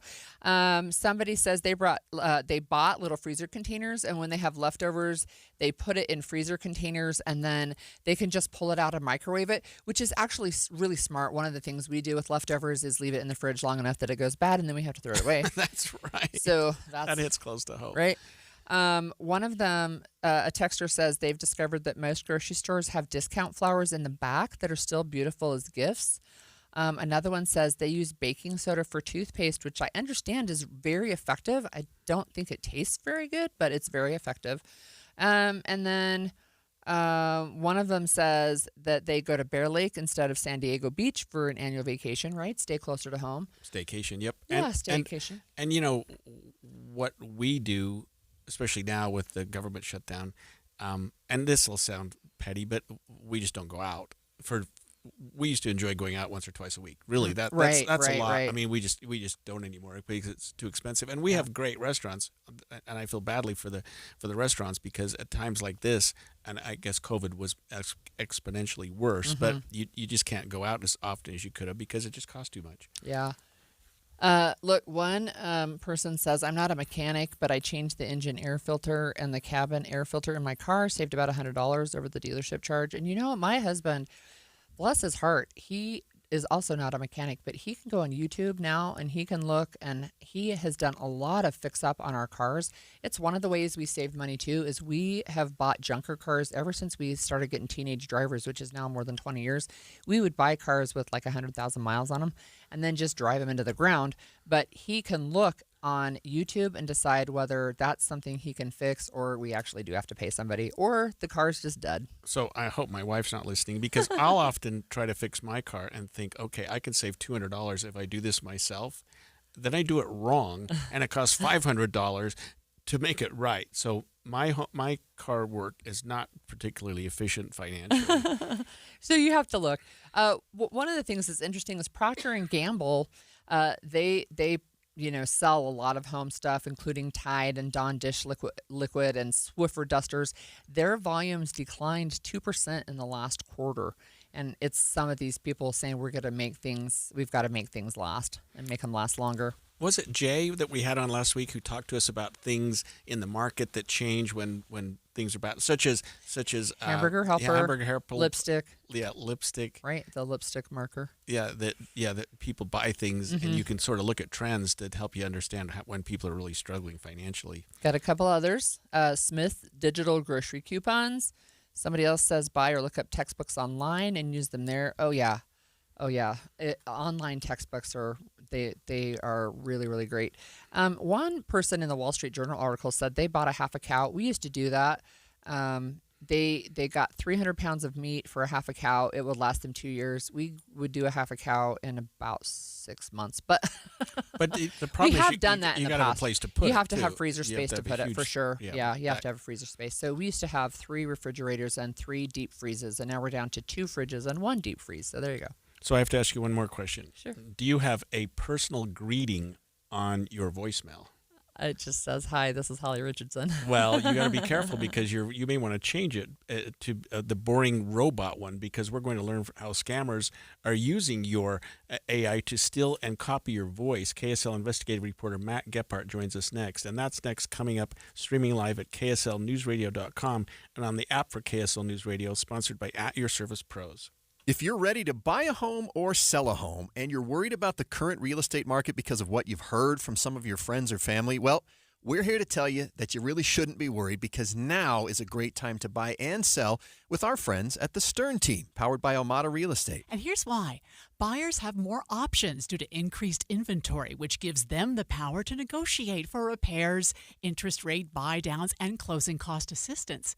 While at the same time, sellers are still getting top dollar for their homes, with home values that are higher today than ever before. So whether you're looking to buy or sell, the current real estate market presents a win-win opportunity for both buyers and sellers. But you still do want to make sure that you're working with a team of real estate experts you can trust that can get you some great results. And that's our friends at the Stern Team, powered by Almada Real Estate. They have helped thousands of Salt Lake City homeowners, and they're ready to help you. To get started, just go to thesternteam.com. That's thesternteam.com, or Google The Stern Team. Hi, Grandma. What's for dinner? Hey, honey, I'm making stew tonight. Ooh, can Nina come over? I'm not sure about our new friend. I wonder if there's been any drinking going on. Alcohol at her age can lead to so many bad things. I've been meaning to ask you, what would happen if someone offered you a drink? Grandma? This is hard. She's so young, but I know I need to talk to her about it now before someone tries to give her alcohol. If anyone ever does offer you a drink, I want you to say no. I have too much respect for my family, and I don't want to get in trouble. Okay. Really? I promise, Grandma. I love you too. Okay, how about tasting this stew and telling me what you think? Some children may try alcohol as young as 9 years old. It's not too early to talk about drinking.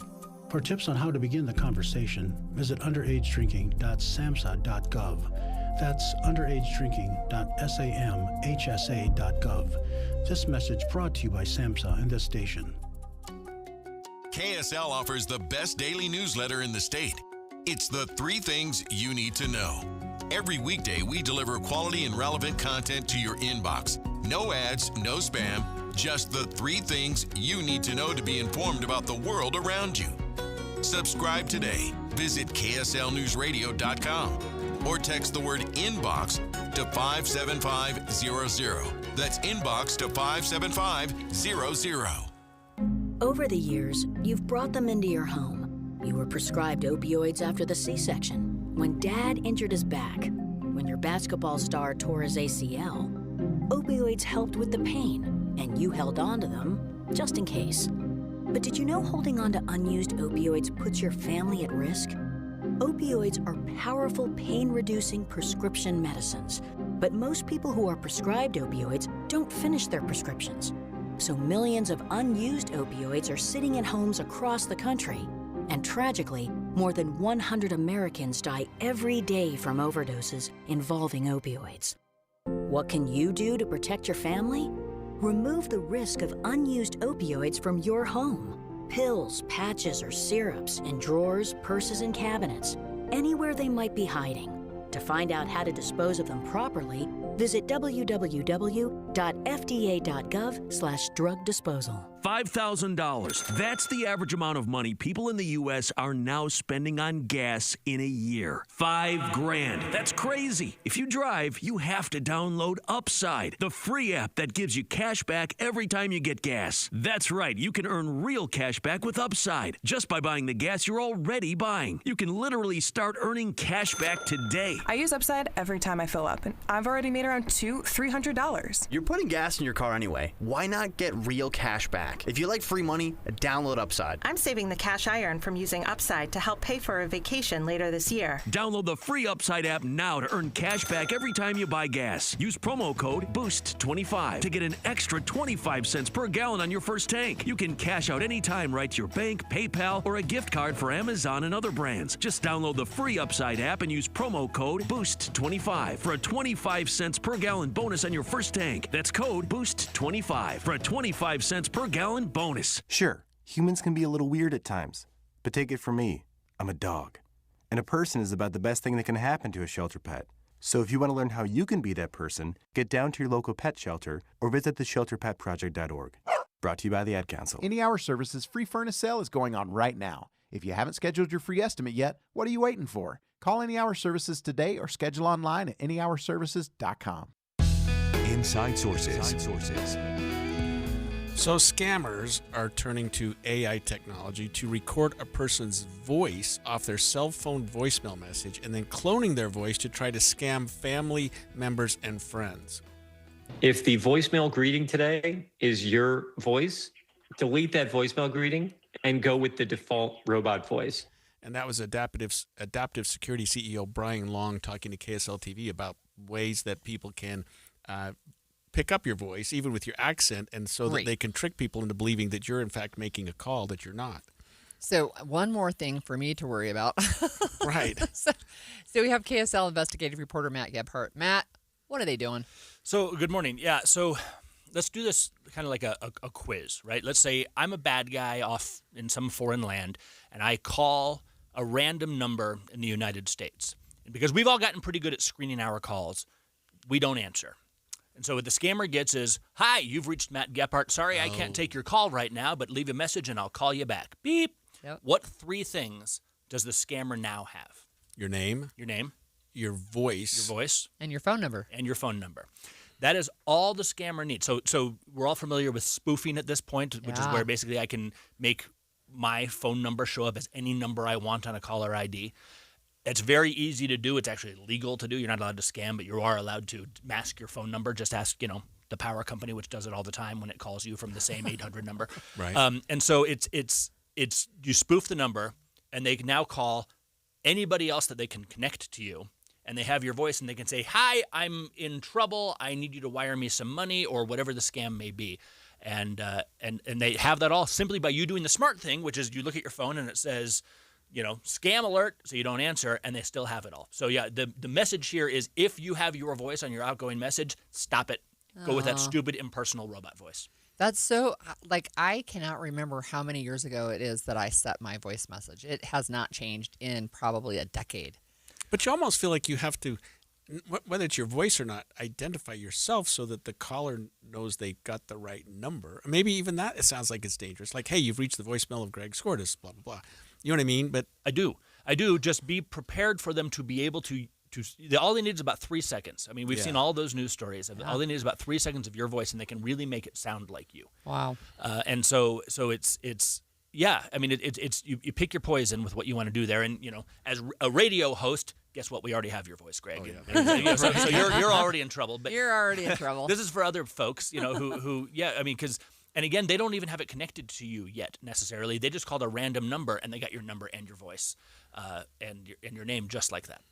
So let me ask you this. So you just said they can take your number, your name, your voice, and then they're trying to attach, I guess, the scam to people that you know. Are they going on social media then to search you out? Primarily, yeah. I mean, social media. I did a story some months ago where there was a former man from Nigeria who was running romance scams who basically turned, and he became somebody who wanted to after his heart was broken by somebody he'd ripped off. He began reaching out to journalists and saying, I want to talk about how it worked. And he said primarily his number one thing was he would get on social media. Wow. And they would connect people to one another. Yeah. So I've said this to you all before as somebody who's required to have social media as part of my job. I am a big cynic on social media, and I think people need to be really, really careful about sharing just about anything there these days. Wow. So has AI technology gotten to the point, and maybe I'm just naive, that I talk a lot, so forget about me because I'm out here on the radio, but a voicemail message I leave, hey, it's Greg Skordas, you've reached my phone number, I'm not available right now, give me a call later. From that, they can produce, hey, it's Greg, give me some money. You know what I mean? Like, yes. It's so sophisticated that they get a little bit of my voice and they can create a bigger picture. Yes, and let's go back to before the time of AI, because this kind of scam, imposter fraud, is not new since AI came along, right? And there's a thing called the granny scam, which has been around for as long as I've been a reporter, for 30 years and then some, Wow. right? And that's so what happens is they get a phone number, they call, they get a phone number, they've tied it to an elderly person, and they call and they say, Grandma, I'm in trouble, ah! and quivering voice, and then Grandma goes, is this Matt? And, oh yeah, it's Matt. Oh gosh, I'm down in Mexico. I've been arrested and I need $300 bail. And oh, you gotta send it to me, Grandma. Love me. Please don't tell my mom and dad. They'll murder me. Oh, this is a scam that's been around for 1,000,000 years, right? Or not 1,000,000 years, as long as we've had since Alexander Bell did this thing, right? But now it's gotten to the point where they don't have to, hope that Grandma doesn't recognize your voice. Right. They can make your voice. Wow. And then call Grandma. So, I have followed some of the what people are calling deep fakes and political advertisements, right? So during the last election, there was a political consultant who faked Biden's voice and then sent it out as a robocall, and he did it all as AI. Are these related somehow? I mean, absolutely. Different in terms purposes, of, I guess.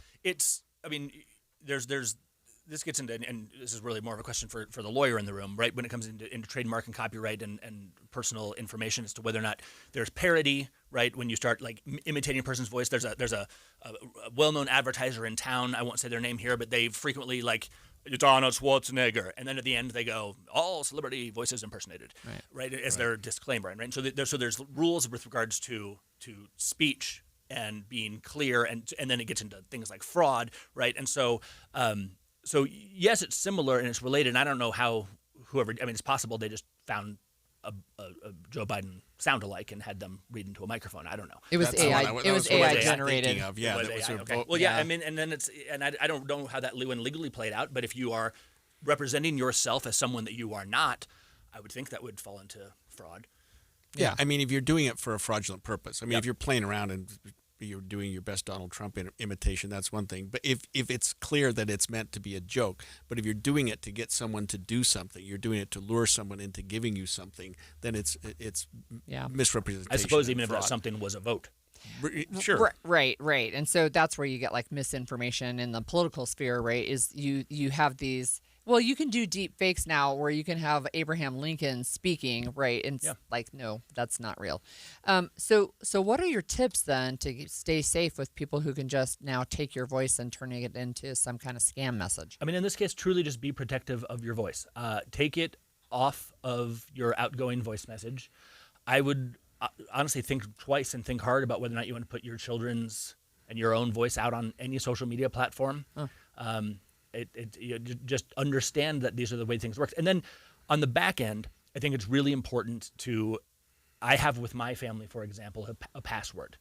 And I won't tell you all what it is, but sure. I have a password. And so I know this happens, for example, all the time, right? So my wife is a does the money in our house. She's Right. she's the yes, I'm a business reporter, but she's got the Series 7. And so she takes care of that. And so she has to frequently log into my insurance and my retirement benefits accounts and stuff. And so I get these 2-factor verifications. And so it comes to me, and then she'll call me and say, I need that 6-digit code to look at this.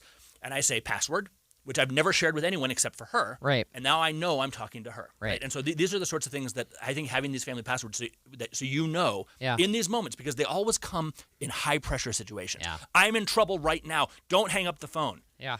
And so that's where you kind of get into these situations where people are thinking rashly. Yeah, and I actually had a call from, this is more of a comment than a question, Matt, but a client, a sophisticated man, he was screaming, he was crying. He said, my daughter just called me. She's been kidnapped. She's trying to get some money. And I'm like. And it was a scam. And I knew it was. Yeah. I mean, you and he was so upset. I need some money. I need to figure this. And I'm like, dude. Just call your wife. See if your daughter's, find out where your daughter is. Yeah, and it sounds so simple and so silly, but in that moment, imagine.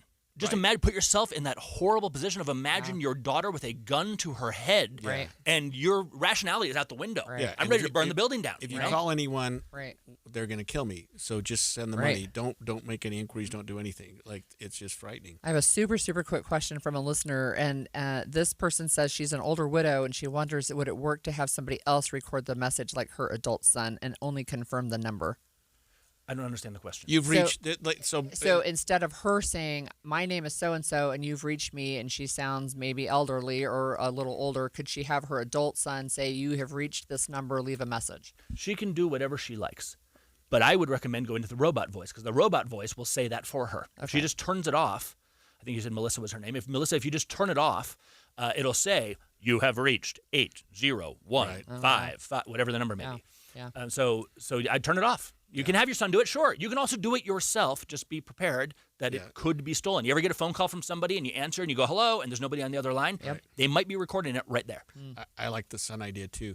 Well, when you come back, we're going to talk about a follow-up from the No Kings rally from this summer. And we may have some breaking news because there's going to be a press conference from the family of the man who was shot and killed at the No Kings rally at the Salt Lake City this summer. Afa Alu, at least his lawyers and his widow, say that there's enough evidence to prove that the peacekeeper who shot him was not justified in doing so. They're a little bit concerned about Sim Gill and the fact that charges have not been filed yet. KSL FM Midvale. KSL Salt Lake City. From the KSL Common Spirit Health Studios, this is KSL News Radio. Utah's news, traffic, and weather station. 11 o'clock at KSL News Radio. I'm Claire Scott, KSL's top story this hour. And it is breaking news. We're learning that one person is dead after they were shot by an officer in Salt Lake City near 2100 South 300 West this morning. Deputy Chief Brandon Christiansen says an officer was injured during this incident. Non-life-threatening injuries at this time. He's being treated at the local hospital right now. Christiansen says they don't have a lot of information about what led up to the shooting. All they know is that officers were called to the scene after the suspect allegedly tried to assault a person with a rock. Our top national story this hour from ABC News. Jamaica is recovering after getting slammed by Hurricane Melissa. Officials say about 77% of the island is without power and cell phone service is spotty at best. Desmond McKenzie, the Minister of the Local Government and Community Development, told reporters that there aren't any reports on casualties yet. We cannot presume that there are deaths. I'm hoping that there are no deaths to report on. But we are not in a position to make an official statement on deaths because we have not received any such information. The storm hit the western part of the island as a Category 5, the strongest to hit Jamaica on record. Your money at this moment, the Dow is up 263 points, the S&P is up 17 points. And coming up, highs back in the 60s. KSL weather is next. KSL News Time 11:02.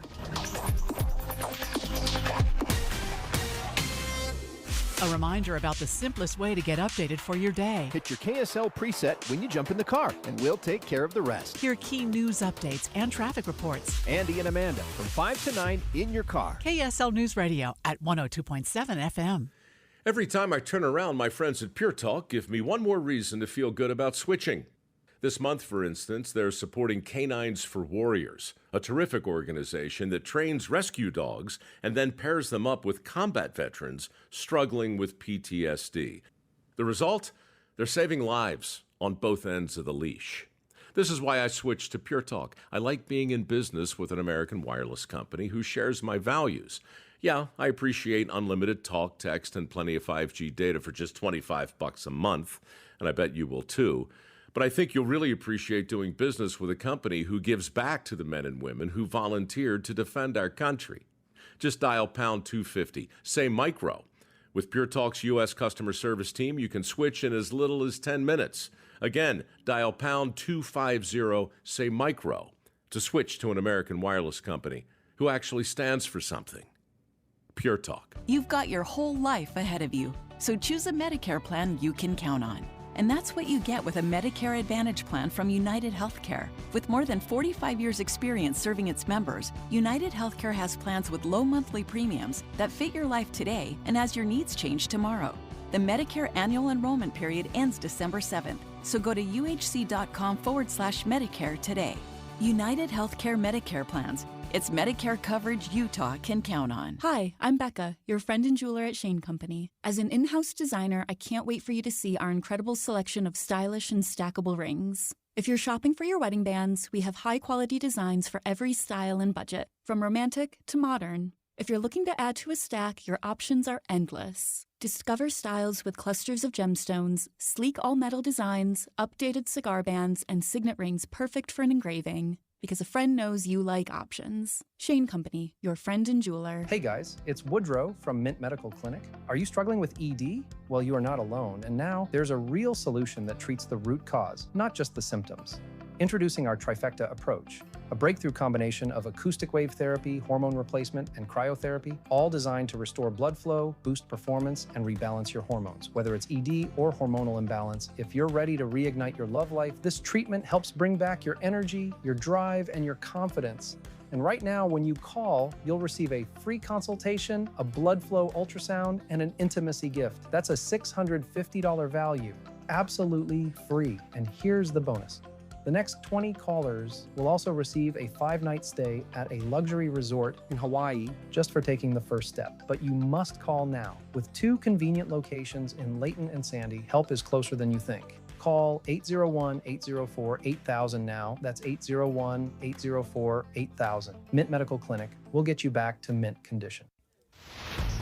Traffic and weather together brought to you by Mountain America. Turn everyday spending into an extraordinary escape. Here's Heather Kelly. We don't have any delays on the freeways across the Wasatch Front. That includes I-15, the east and west side belt routes, and I-80 through Parley's Canyon.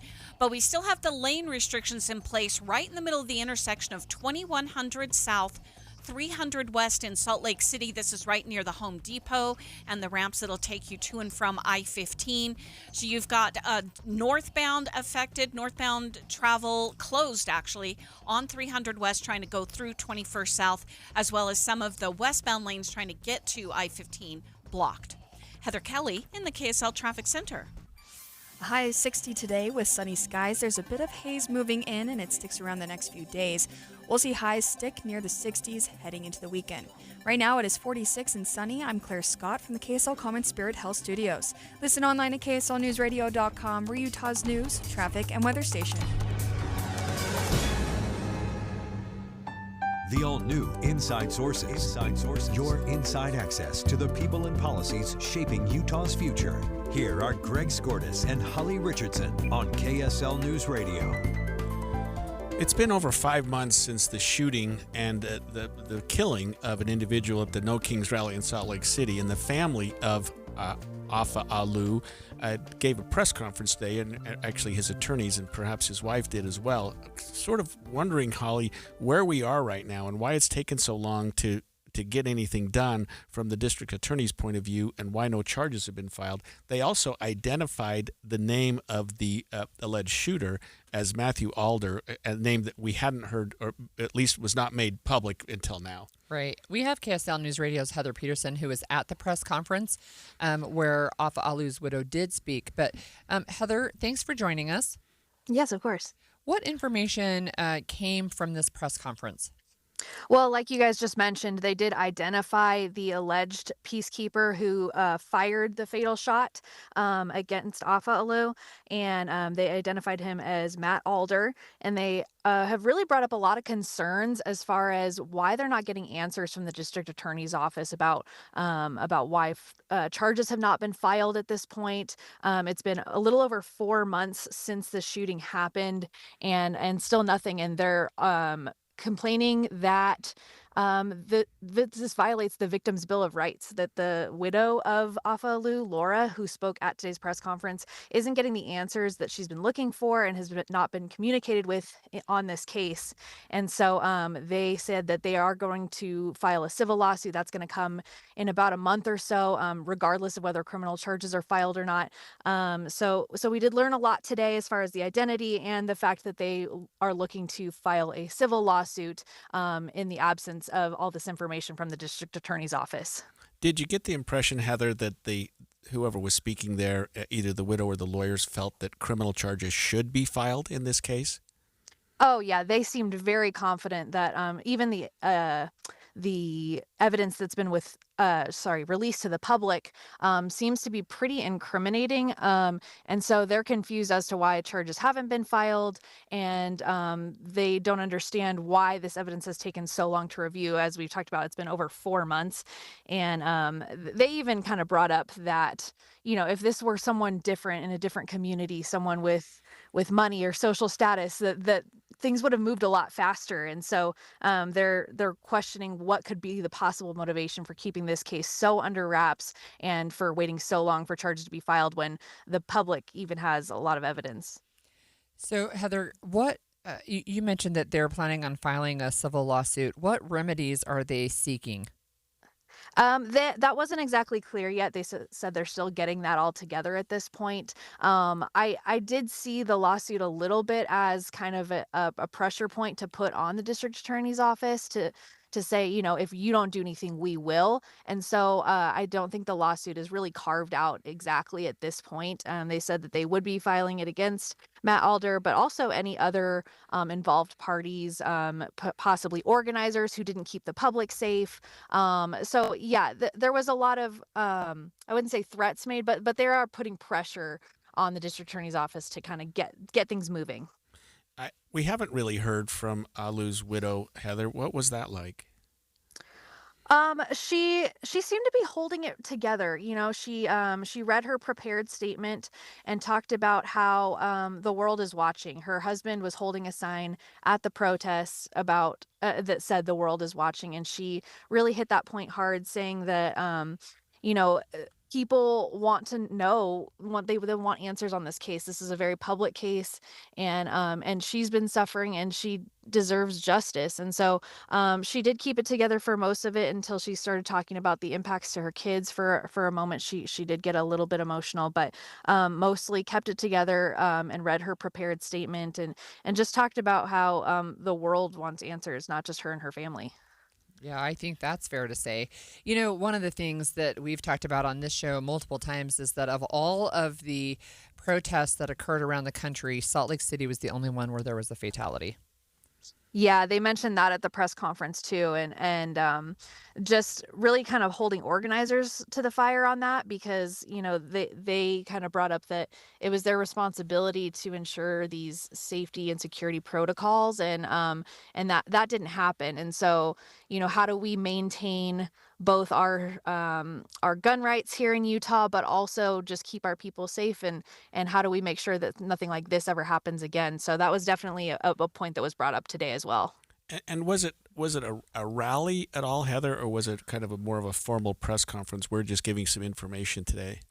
No, yeah, it was a formal press conference. It was just members of the media hearing for the first time from Afa Alou's widow, and then her legal team that would be behind a potential civil lawsuit if it comes to that.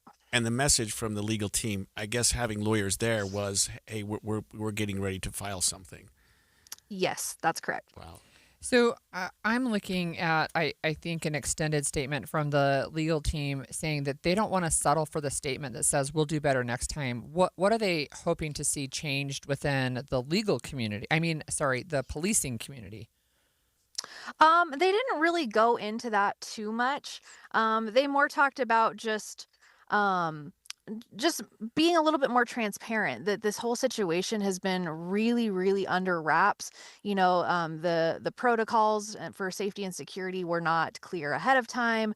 They're not being talked about after the fact. Like, police documents are not being released. Communication with the widow has not been existent at all, pretty much. And so I think that they're looking for just really any answers, and we just haven't gotten that up to this point. Last question, Heather. What did we hear anything really about Afa Alu himself? Just about the man, the person that he was, or was this more of a where are we going moving forward?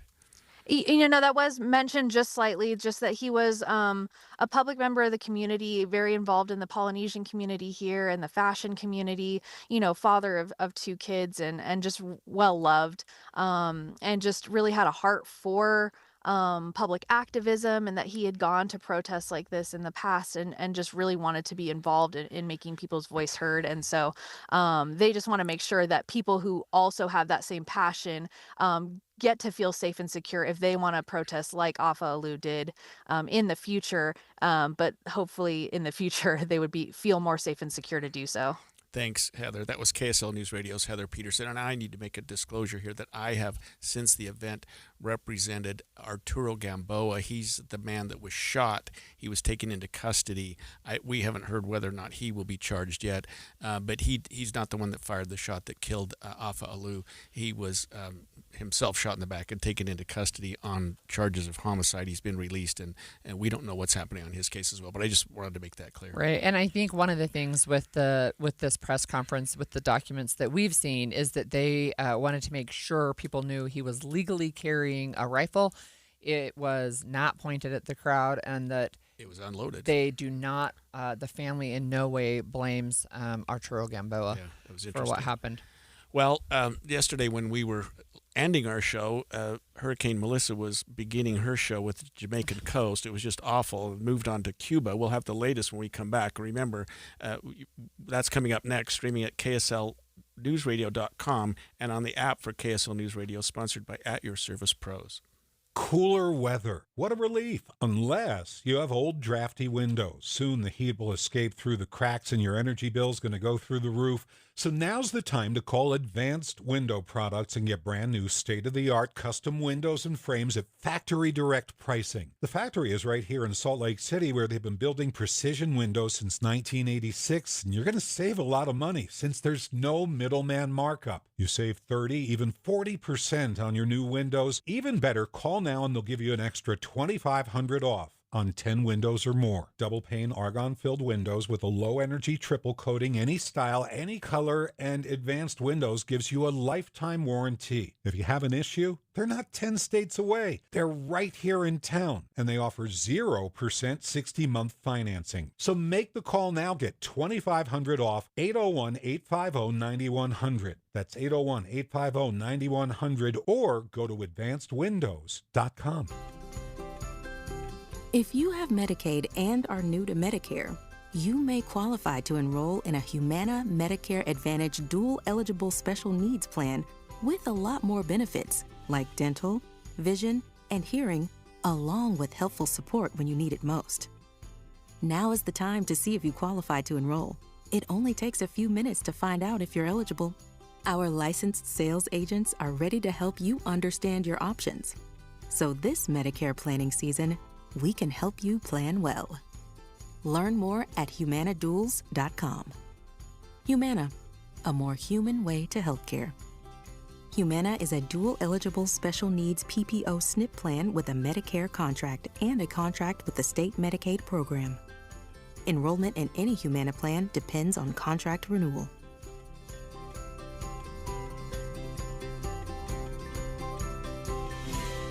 You're listening to Leaf Filter Radio, and the guru of gutter protection himself, Chris Coonahan, is here to take your most pressing leaf-related questions. Hey, everybody, Chris here. I understand we have Ron on the line. Ron, where are you calling from?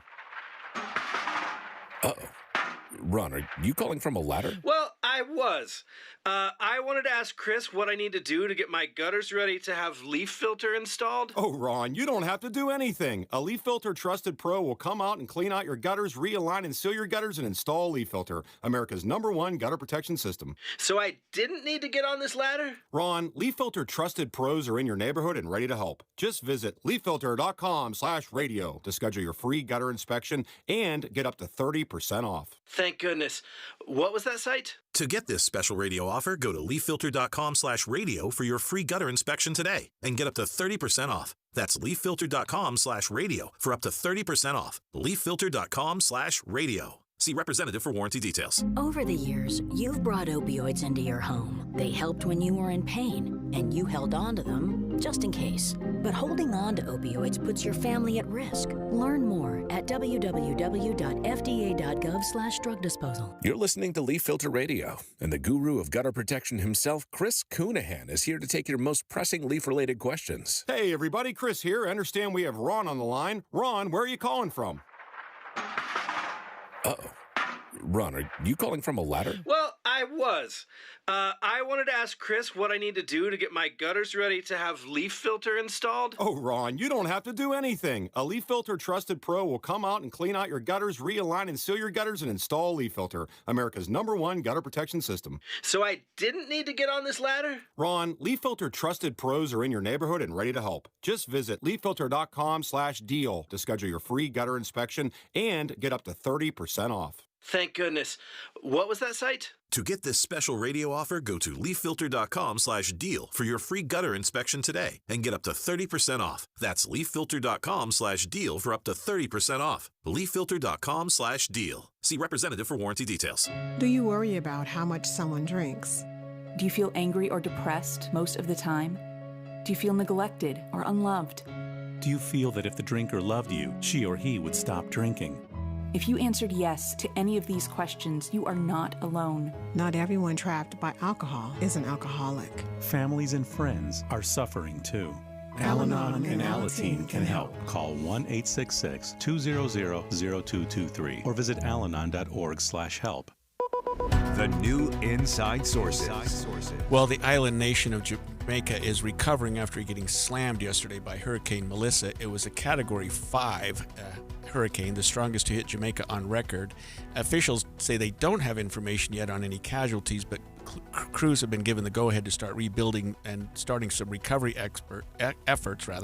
Dr. Dana Morris-Dixon, Jamaica's education minister, told reporters today that about 3/4 of the island is still without power. In terms of electricity, 77% of the country is without electricity. There is work that's going to be done to bring that up as quickly as we can, but that is a large number. She also gave some good news, which is that the Jamaican government has issued what they're calling an all-clear. When we give an all-clear, it means that our utility company should now commence restoration and recovery operations across the island. So one of the things before we get to our guest really quickly is I wanted to just update our listeners. There is one confirmed death during the storm. It was a baby, unfortunately, that died when a tree fell on the house that they were in. There were 3 deaths before the storm actually hit during the preparation stage in Jamaica, but there were 25 deaths in Haiti because a dam burst because of all of the rain from Hurricane Melissa, and it sent mud and water crashing down. And so there's 25 people in Haiti that are dead right now. So it's still on the move. It was a Category 5 hurricane for 36 consecutive hours, which is very, very long. Usually they weaken after about 18 hours. So this one was twice as long. Yeah, and yesterday we had KSL meteorologist Devin Mashuli, who had a family member actually on the island at the time. Devin, thanks for joining us again this morning. Yeah, no problem. Thanks for having me. And what's the latest on your family member, your cousin? I think she's really lucky with the resort that she had. I mean, because they were in cement buildings, A lot of the infrastructure to the buildings itself is actually not too badly damaged. There are ceilings that have collapsed in some of like the walkways that you kind of go through. All the trees mostly look like they were stripped of their leaves, and a couple of trees did come down. There's some damage here or there, but the resort is trying to get things back up and running. They're trying to clean all of the mess up because it really does look, I feel like, worse than what the actual damage is there. And their water is back on. They have some electricity. So luckily for her, things are going in the right direction. But the airport, I don't know if you guys heard of the airport, but they're flying out of, I believe it's Sangster Airport, and there is a lot of damage in some of the terminals there. I saw a video where you could see the roof was collapsed. You could see the sun coming in from the outside. There's just water all over. So there's really big damage in the part of the airport, and they are flying out of that one. So as of right now, their flights have already gotten pushed back to Saturday. They were supposed to fly out on Thursday. Now they have to wait until Saturday. Wow. You know, yesterday you mentioned to us that they had special emergency pricing in the hotel. I'm going to ask you, was that a higher price than they had been paying? I think it was a discounted price. Oh, okay. Because I remember her saying it would have totaled up to around an additional $500 for them. So I think it was a slightly discounted price. If I'm guessing, you know. But. Well, if her trip's just been extended. So I think when we talked to you yesterday, you thought Thursday would be the soonest, and now it's Saturday. Yeah, now it's Saturday. So I'm interested to see if they're still technically paying our emergency rate for those extra 2 days, or if they're back to full price. That'll definitely be something I'll have to ask her, because it's kind of unfortunate. It's like at this point, I'm sure they just want to go home. But with the damage to the airport, there's not much they can do. And Devin, it's only been a day, but do we know yet the full impact of this storm? And we've seen some, like you described, some pictures that look pretty bad, but the devastation in some respects maybe not as bad as people thought it could be possible. Yeah, I think if you were in an area that got a lot of rain and was prone to flash flooding and running water, and the infrastructure to your home was not as good, I think those areas are certainly going to see a lot more damage. A cement structure, they were able to hold up pretty well. So I know I've seen pavilions and other resorts actually not very good. So I really do think sometimes it's the luck of the draw, the way the wind just clashed against the buildings. Some roofs are absolutely destroyed at other resorts. So I don't think we know the full extent yet, but I think as, daylight continues to offer time, we'll see all of the damage that continues to get posted here. So I'm going to ask you from a meteorology perspective, this hurricane is still continuing, correct? Yes, it just moved through Cuba as a strong Category 4 and then weakened to a Category 3, I believe. So now it's impacting the Bahamas, Turks and Caicos today through tomorrow. Eventually, it will lift further to the northeast, and it is moving a little bit faster now. I mean, before when it was moving through Jamaica and prior to its arrival to Jamaica, it was moving less than 5 miles per hour. So I think the last report I saw was moving at about 15, and it is heading towards Bermuda, but looks like it may just pass to the west. So maybe instead of Bermuda being directly in the center of the eye, the path of the eye, they might be able to just kind of get some of those outer bands. There's still a lot of time before it gets there, but hopefully some other people can miss out on this. And you spoke to us yesterday, Devin, about how when a hurricane hits land, it loses some of its power, some of its impact, and it seems like that's what's happened here. So it hits Jamaica at a Category 5, hits Cuba at a 4, and then sort of leaves at a 3. Am I reading that right? Yeah, exactly. Actually, we saw last night, I watched, after it got out of Jamaica, it spent a little bit of time in the water, and when it got out of Jamaica, it actually dropped to a Category 3, but we watched it as it continued to move through that small band of water between Jamaica and Cuba. It re-strengthened to a Category 4. So really the water is the fuel here. So once it continues to lift northeast and get a little bit farther away from the warmest of waters, like when it heads towards Bermuda, that's when we begin to see it kind of hold its Category 2, Category 1 status rather than re-strengthening. So I don't know the answer to this question, which is why I'm asking it. Mm-hmm. How long do hurricanes typically last, and is there any, at least forecast at this point, that Hurricane Melissa would actually hit the United States? Hurricanes can last for a long time out in the Atlantic, especially with how warm the water has been. I mean, over the past couple of years, it just continues to get warmer and warmer.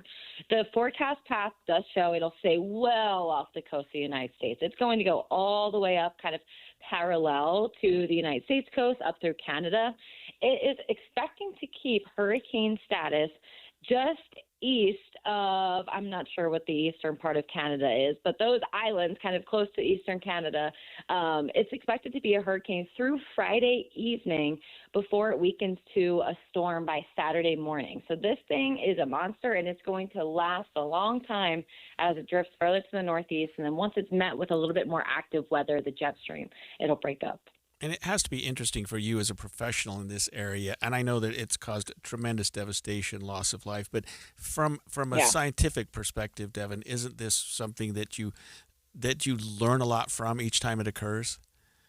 Yeah, I'm most fascinated by the rapid intensification process. I mean, this storm rapidly jumped to a Category 5 in less than 24 hours. So it's incredible how these storms can just sit over a very warm body of water and have very little wind shear, which is what they need to develop, and they can just massively intensify.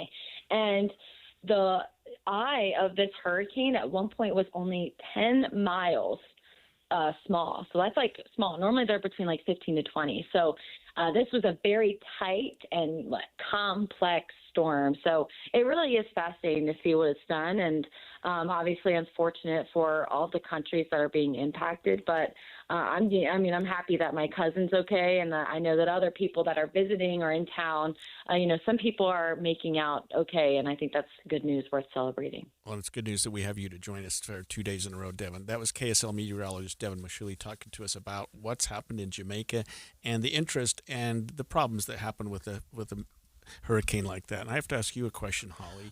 Have you ever taken a personality test? I have, probably all of them that exist. Well, did they capture the real you? I don't know. Sometimes I think so. Let's talk about it when we come back. Stay with us on KSL News Radio, and you can stream us on the KSL News Radio app, sponsored by At Your Service Pros. 11:30 at KSL News Radio. I'm Becky Bruce. KSL's top local story this hour. The widow of the man who was killed at the No Kings protest more than 4 months ago is demanding answers from Salt Lake City as to why no charges have been filed for her husband's death. She wants to sue both the person responsible as the shooter and anyone else whose actions contributed to Afa Alu's death. My husband Afa's death was the result of individual, organizational, and systemic failures. My intention with this lawsuit is to put my words to action, to create impact for accountability where responsibility was absent, and where negligence cost my husband his life. She also wants more transparency from the Salt Lake County District Attorney's Office. The lawsuit claims that office has violated the Victim's Bill of Rights by withholding information from Afa's widow. One person has been shot and killed by a police officer in Salt Lake City. It happened near 21st South and 3rd West. Police say another officer was injured. Officers were initially called to the scene on reports of one person trying to assault someone else with a rock. We have somebody on the scene right now, and we'll have a full report for you coming up on midday. Your money at this moment: the Dow up 150 points, the S&P 500 and NASDAQ up ever so slightly. Coming up, it's a beautiful fall day so far, but the haze is going to come in next. KSL weather is next.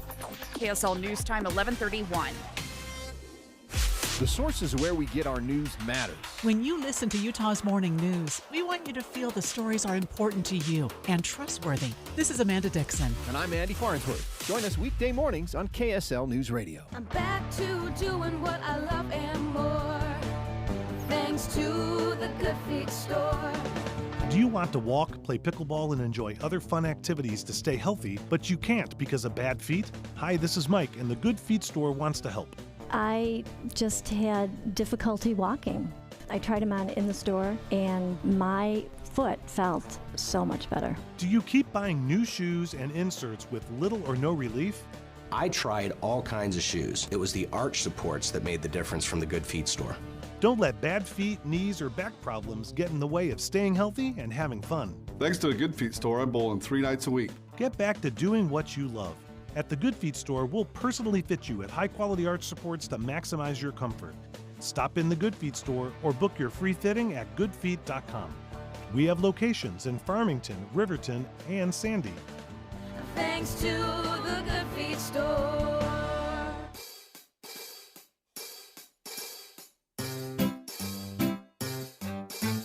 1-877 Cars for Kids.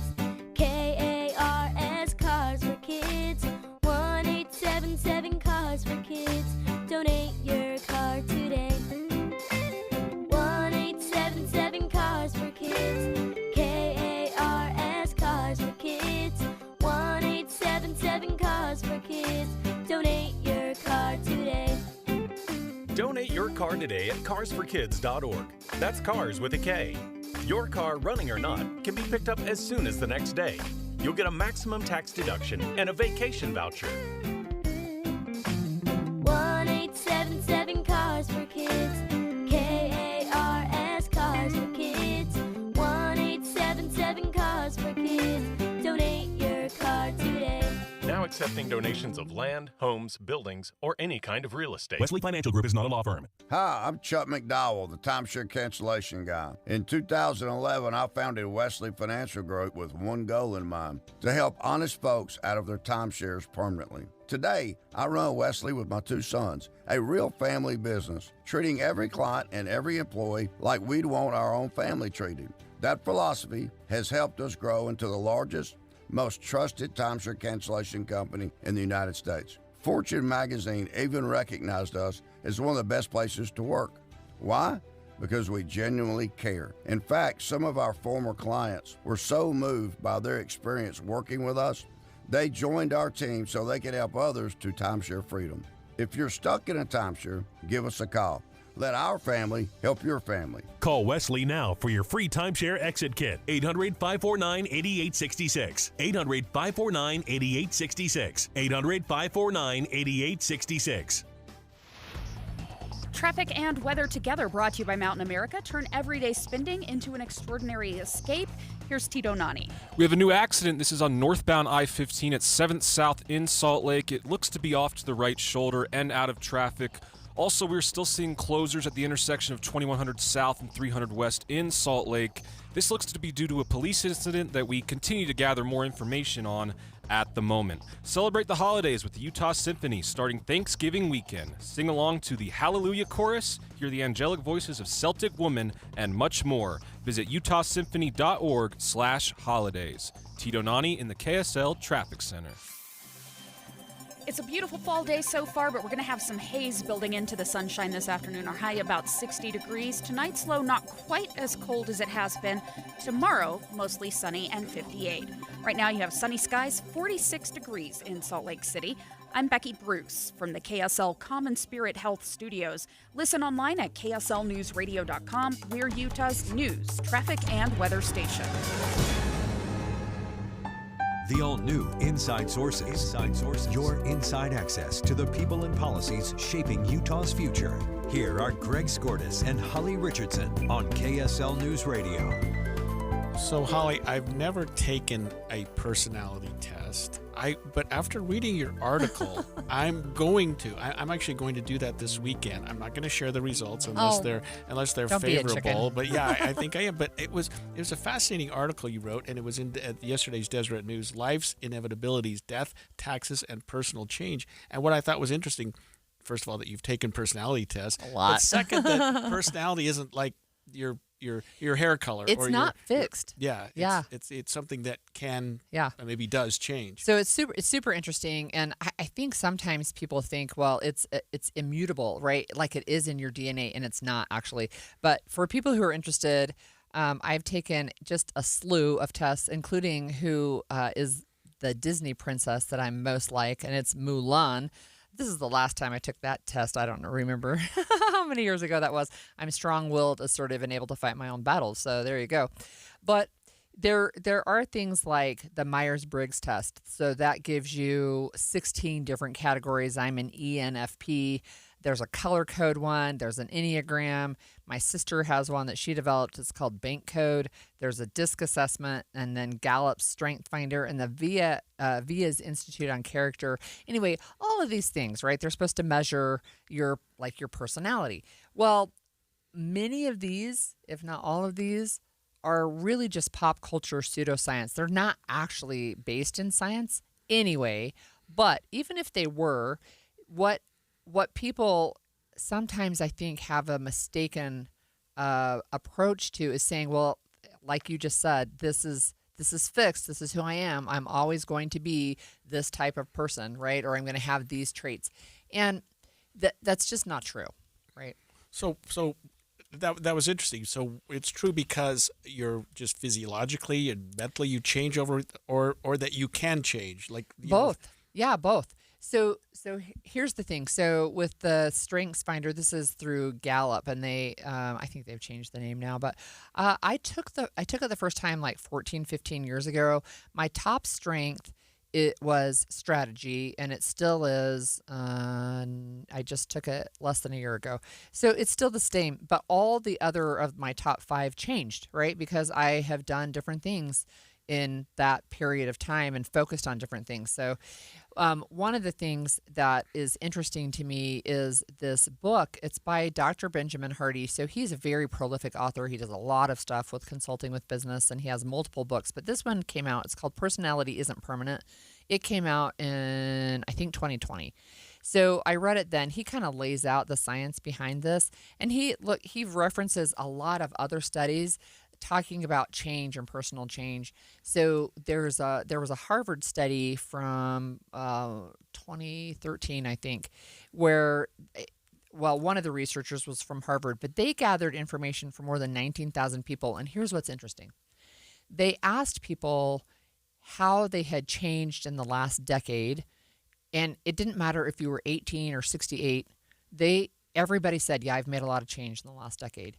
And they also asked people, do you think you're going to make change in the next decade? And most people said, nope, I'm like, this change I've made in the last decade, this is who I am. And they were all like, they're wrong. You're going to change in a decade. See, I would answer both questions no. I think I'm the same person I was 40 years ago, but I'm clearly not. I mean, I think anyone that knows me or has known me during that time would say, I mean, this is scaring me listening to you because now I have to take the test. You look like you took about 7. I've taken a bunch. I don't know. They're kind of fun. But were the results inconsistent, or did you think that there was a theme there?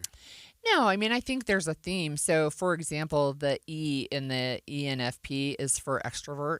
And I would say that I am an extrovert, but when I was in my early 20s, I would have identified myself as an introvert, very, very shy, not outspoken at all, afraid to speak up.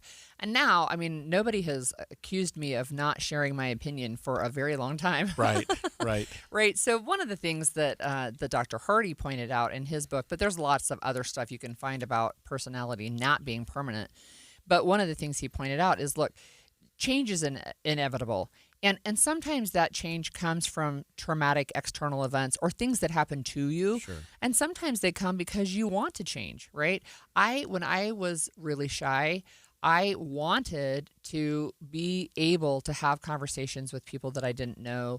And so I kind of faked it till I made it. Like I tried to put myself in situations where I could force myself to do something I was not comfortable with. And now it's just second nature. In terms of change, Holly, do you think that let's say you take a test like this and you learn something about yourself that's disturbing, your take seems to be that you can do something about that. You can change. And I don't think these tests show you things that are disturbing. What they're showing you is, where you tend to have a tendency. Do you have a tendency to be more introverted? Do you have a tendency to be more, overbearing? I think one of the things from the Gallup one that's interesting is they'll say, this is how you can use this trait as a positive in your life. And Right. here are some weaknesses that may come with this that you may want to be aware of, right? So if I'm super assertive, then sometimes it leads to people feeling like I'm not listening to them because I'm telling them. And I'm trying not to do that. I'm really working on how do I be better positioned in the peacemaker space, right? And that doesn't mean just acquiescing, right? But how do you listen better and how do you become, a better person? And I think if you ask people towards the end of their life, right, where if they felt like they had grown, and where their regrets are, they have things that they can identify. This is what I wish I had done more of. This is what I wish I had done less of. This is what I'm really proud of. Every time I read one of your articles, I think like a musician, suddenly something just comes to you and you write some music. What prompted you to write this? What was the timing of it? What made you think of doing this? Because it comes to me somewhat off the wall. I don't think of Holly as taking a personality test. You have a great personality. Don't change anything. No, I do have to change, but you're going to put me on the spot because what really did it was I had a deadline. Oh, you had an article due. I had an article due, and it's like, here's something I've thought about. You still pulled something cool out of the air. And it's things that I've done, it's things that I've thought about and even written in other places. Parts of it and parts of it you pull together, right? But some of it is just a deadline, and a deadline inspires inspiration sometimes. No, and it's great. Well, because I didn't even know until reading this that you can take a personality test. Oh, my you know what I mean? goodness. Like I didn't know what. Yeah. I think of a medical MMPI kind of a thing, and so you learn. You can do those too, and those are more scientifically backed. In fact, we were talking about do you have ADHD? Do I have ADHD? Yeah, I do. It's actually diagnosed, and there are a series of tests that are scientifically replicatable. That's probably not a word, replicable. But these personality tests are a lot of times for fun. But here's, I think, where you get the danger is that some people do think like, oh, this is what I'm at. I don't know if you had to do this in school, but I did a what careers would be good for you. Oh, yeah. I think like either when I first started college or the end of high school. And some of the things, like nothing that I'm doing today was on that test. Nothing. Right? The nursing was when I became a nurse. That was something. But that's what I'm afraid of is sometimes people will take these and say, well, this is who I am. This is how I'm stuck. And it's not actually true. Well, I had the opposite experience. I know we're almost out of time, but I was doing some work at college at the University of Utah with the Women's Resource Center. And I was in engineering. I was about to finish my degree, and I took some sort of aptitude test. And they said, you ought to try being a lawyer. I'm like, no. And then I did. And here it you are. actually did change me. Yeah, here you are. So look, when we come back, we're going to talk about Halloween spending and what regrets you might have from spending money on Halloween. And so you can text us. It's 57500. Do you have any regrets about Halloween spending? We'll talk about that when we come back. My friends at the Western Nut Company, they make holiday gift giving an absolute breeze. Hi, this is Doug Wright, and from beautiful gift baskets and nut boxes to the famous in-house fudge, which is so delicious, and of course the Brittles, they've got something for every taste bud. For corporate gift giving, what could be better or easier than going to the Western Nut Company? You can just send them your list, and they'll handle the rest. For nearly 60 years, the Western Nut Company has been a proud Utah tradition, celebrating the season with quality and care and community. And be sure to stop by the downtown store for not only unique gifts, but enjoy the decor, the ornaments, and the music box. The Western Nut Company. More than just the best nut gift boxes in Utah, they are a tradition. And you can also, of course, shop online at westernnut.com. Western Nut for the holidays. More than 50 million Americans suffer from a form of mental illness. And Utah isn't immune, with nearly 1 in 3 people dealing with anxiety, depression, or another form of mental illness. But there's hope. We can all take action to keep ourselves and our loved ones safe. That's why KSL has teamed with the Huntsman Mental Health Foundation to bring you hope and help you thrive. It's Healthy Mind Matters. Find out more at healthymindmatters.com.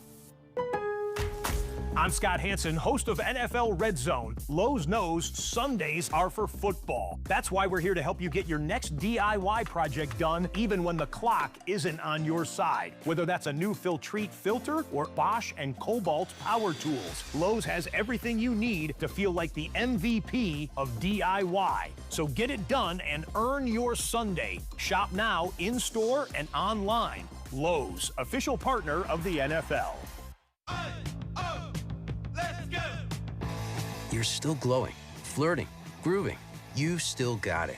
But your immune system weakens as you age, making it harder to fight flu, pneumococcal pneumonia, RSV, and COVID-19. Vaccines are a key part of any health routine and help strengthen your immune response. Ask your doctor or pharmacist which vaccines you need.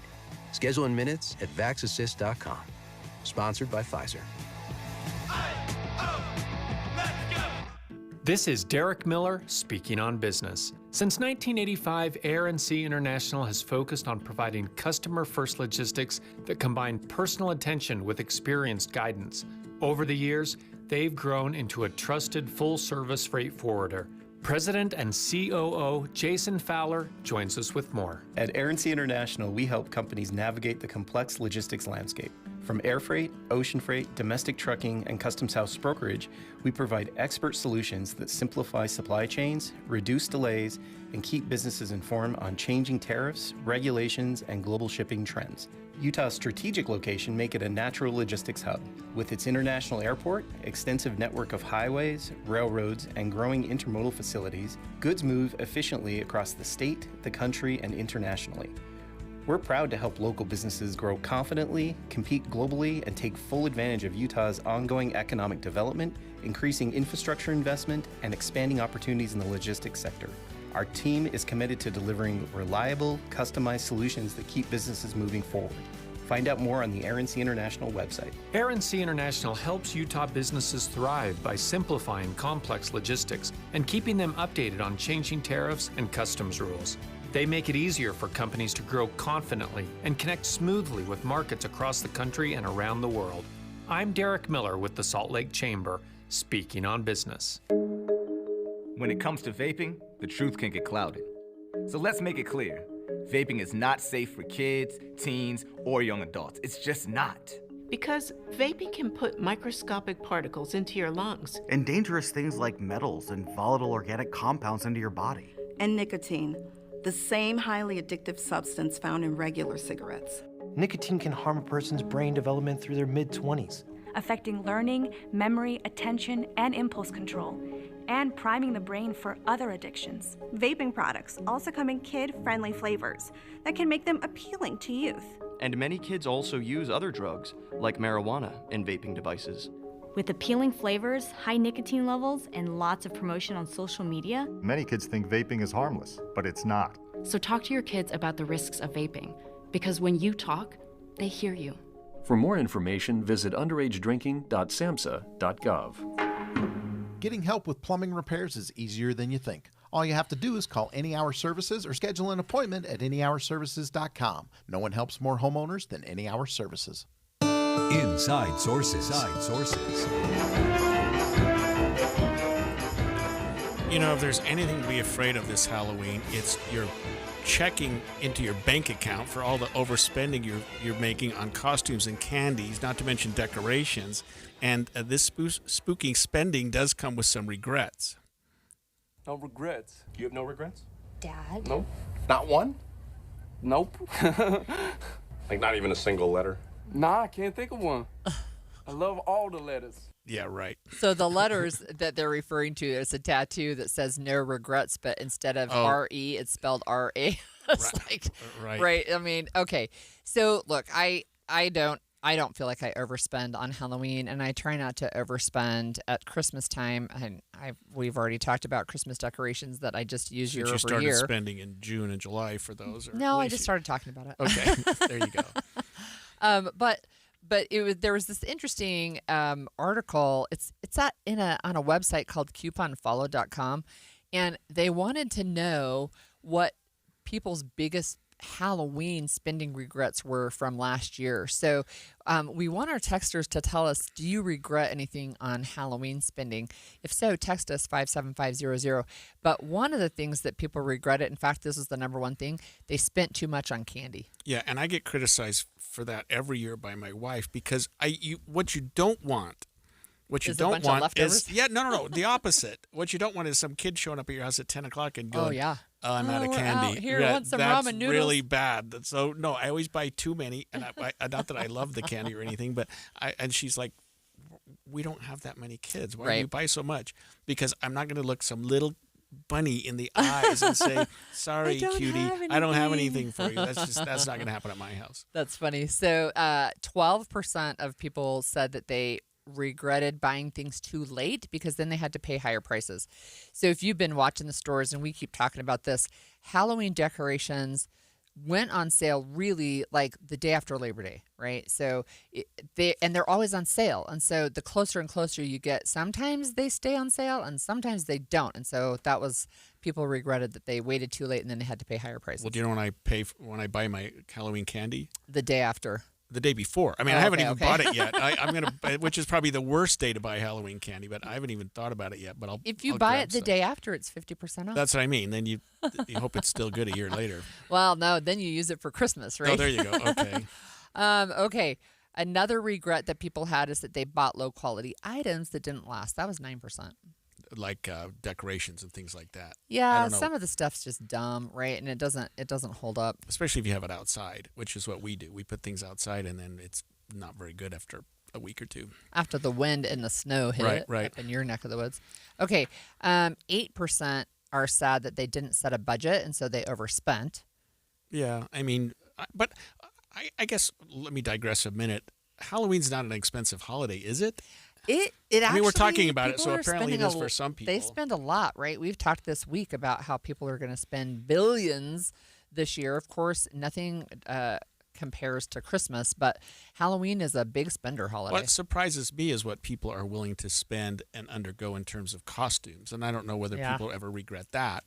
But I mean, I see some pretty extravagant costumes, and they're sort of timely, which means you could be somebody this year that's not going to be popular next year. You know what I mean? A costume that's really good for just 1 year. Yeah. So my brother he's been able to do a Darth Vader impression for many years, and so this year as an early Christmas present, his wife bought him a full Darth Vader outfit, the helmet and everything. It was pricey. It was pricey. Voice? Yeah, he does the voice. Oh wow! It's really good, and he can only do like. Luke, I am your father. I can't do it, but he can do it. He can do the breathing, and so he's really good. So when he came to our family Halloween party on Sunday, he was wearing the full Darth Vader gear. But 8% of people who responded to that poll said that they spent too much on costumes. I'll tell you my one regret. It is a regret. I used to make, as in sewing, all of the costumes for my kids. And some years we coordinated, not most years, but some years we coordinated. Well, we had a house fire 20 years ago, and they were destroyed. And that was, first, it's heartbreaking. And I basically, so many hours and so many years. It was 20 years worth. Work, because you're doing it for somebody you love. It was 20 years worth of work, and I really haven't sewn Halloween costumes since then. Yeah, that's too bad. Yeah. Do you have any regrets in terms of spending for Halloween, like I do, for buying too much candy? No, not really. You probably don't, yes. We do have one texter that said that they buy after Halloween when it's 50% off and then put it in their freezer and then use it all year long for grandkid treats, even Cinco de Mayo piñata treats, and then for trick-or-treating. That's smart, yeah. That is good self-control. Is it cheaper the next day? Oh, 50% off. Oh, really? Yeah. Okay, well, good to know. Yeah, good to know. And sometimes, like, you can't use it for Christmas if it's, like, branded Halloween. It's a little bit awkward to do ghosts in your Christmas stocking. But most of the time, it's not. Just get the regular Snickers, not the Halloween That's Snickers. Right. There you That's go. right. All right. Fun facts of the day. Today is National Internet Day, so hooray for the Internet. I love it. One of the... Who would have thought? I know. Internet Day, like... So do you remember AOL? And the whole "you've got mail," right? There was even a movie about it. And now it's like, that was 1997, the whole "you've got mail." But anyway, here we are. We use the internet all the time, every day. Okay, so on this day in 1618, which was quite a long time ago, Sir Walter Raleigh was executed. He was beheaded. So there's a whole story there, but he was knighted and then he was executed later. It was later.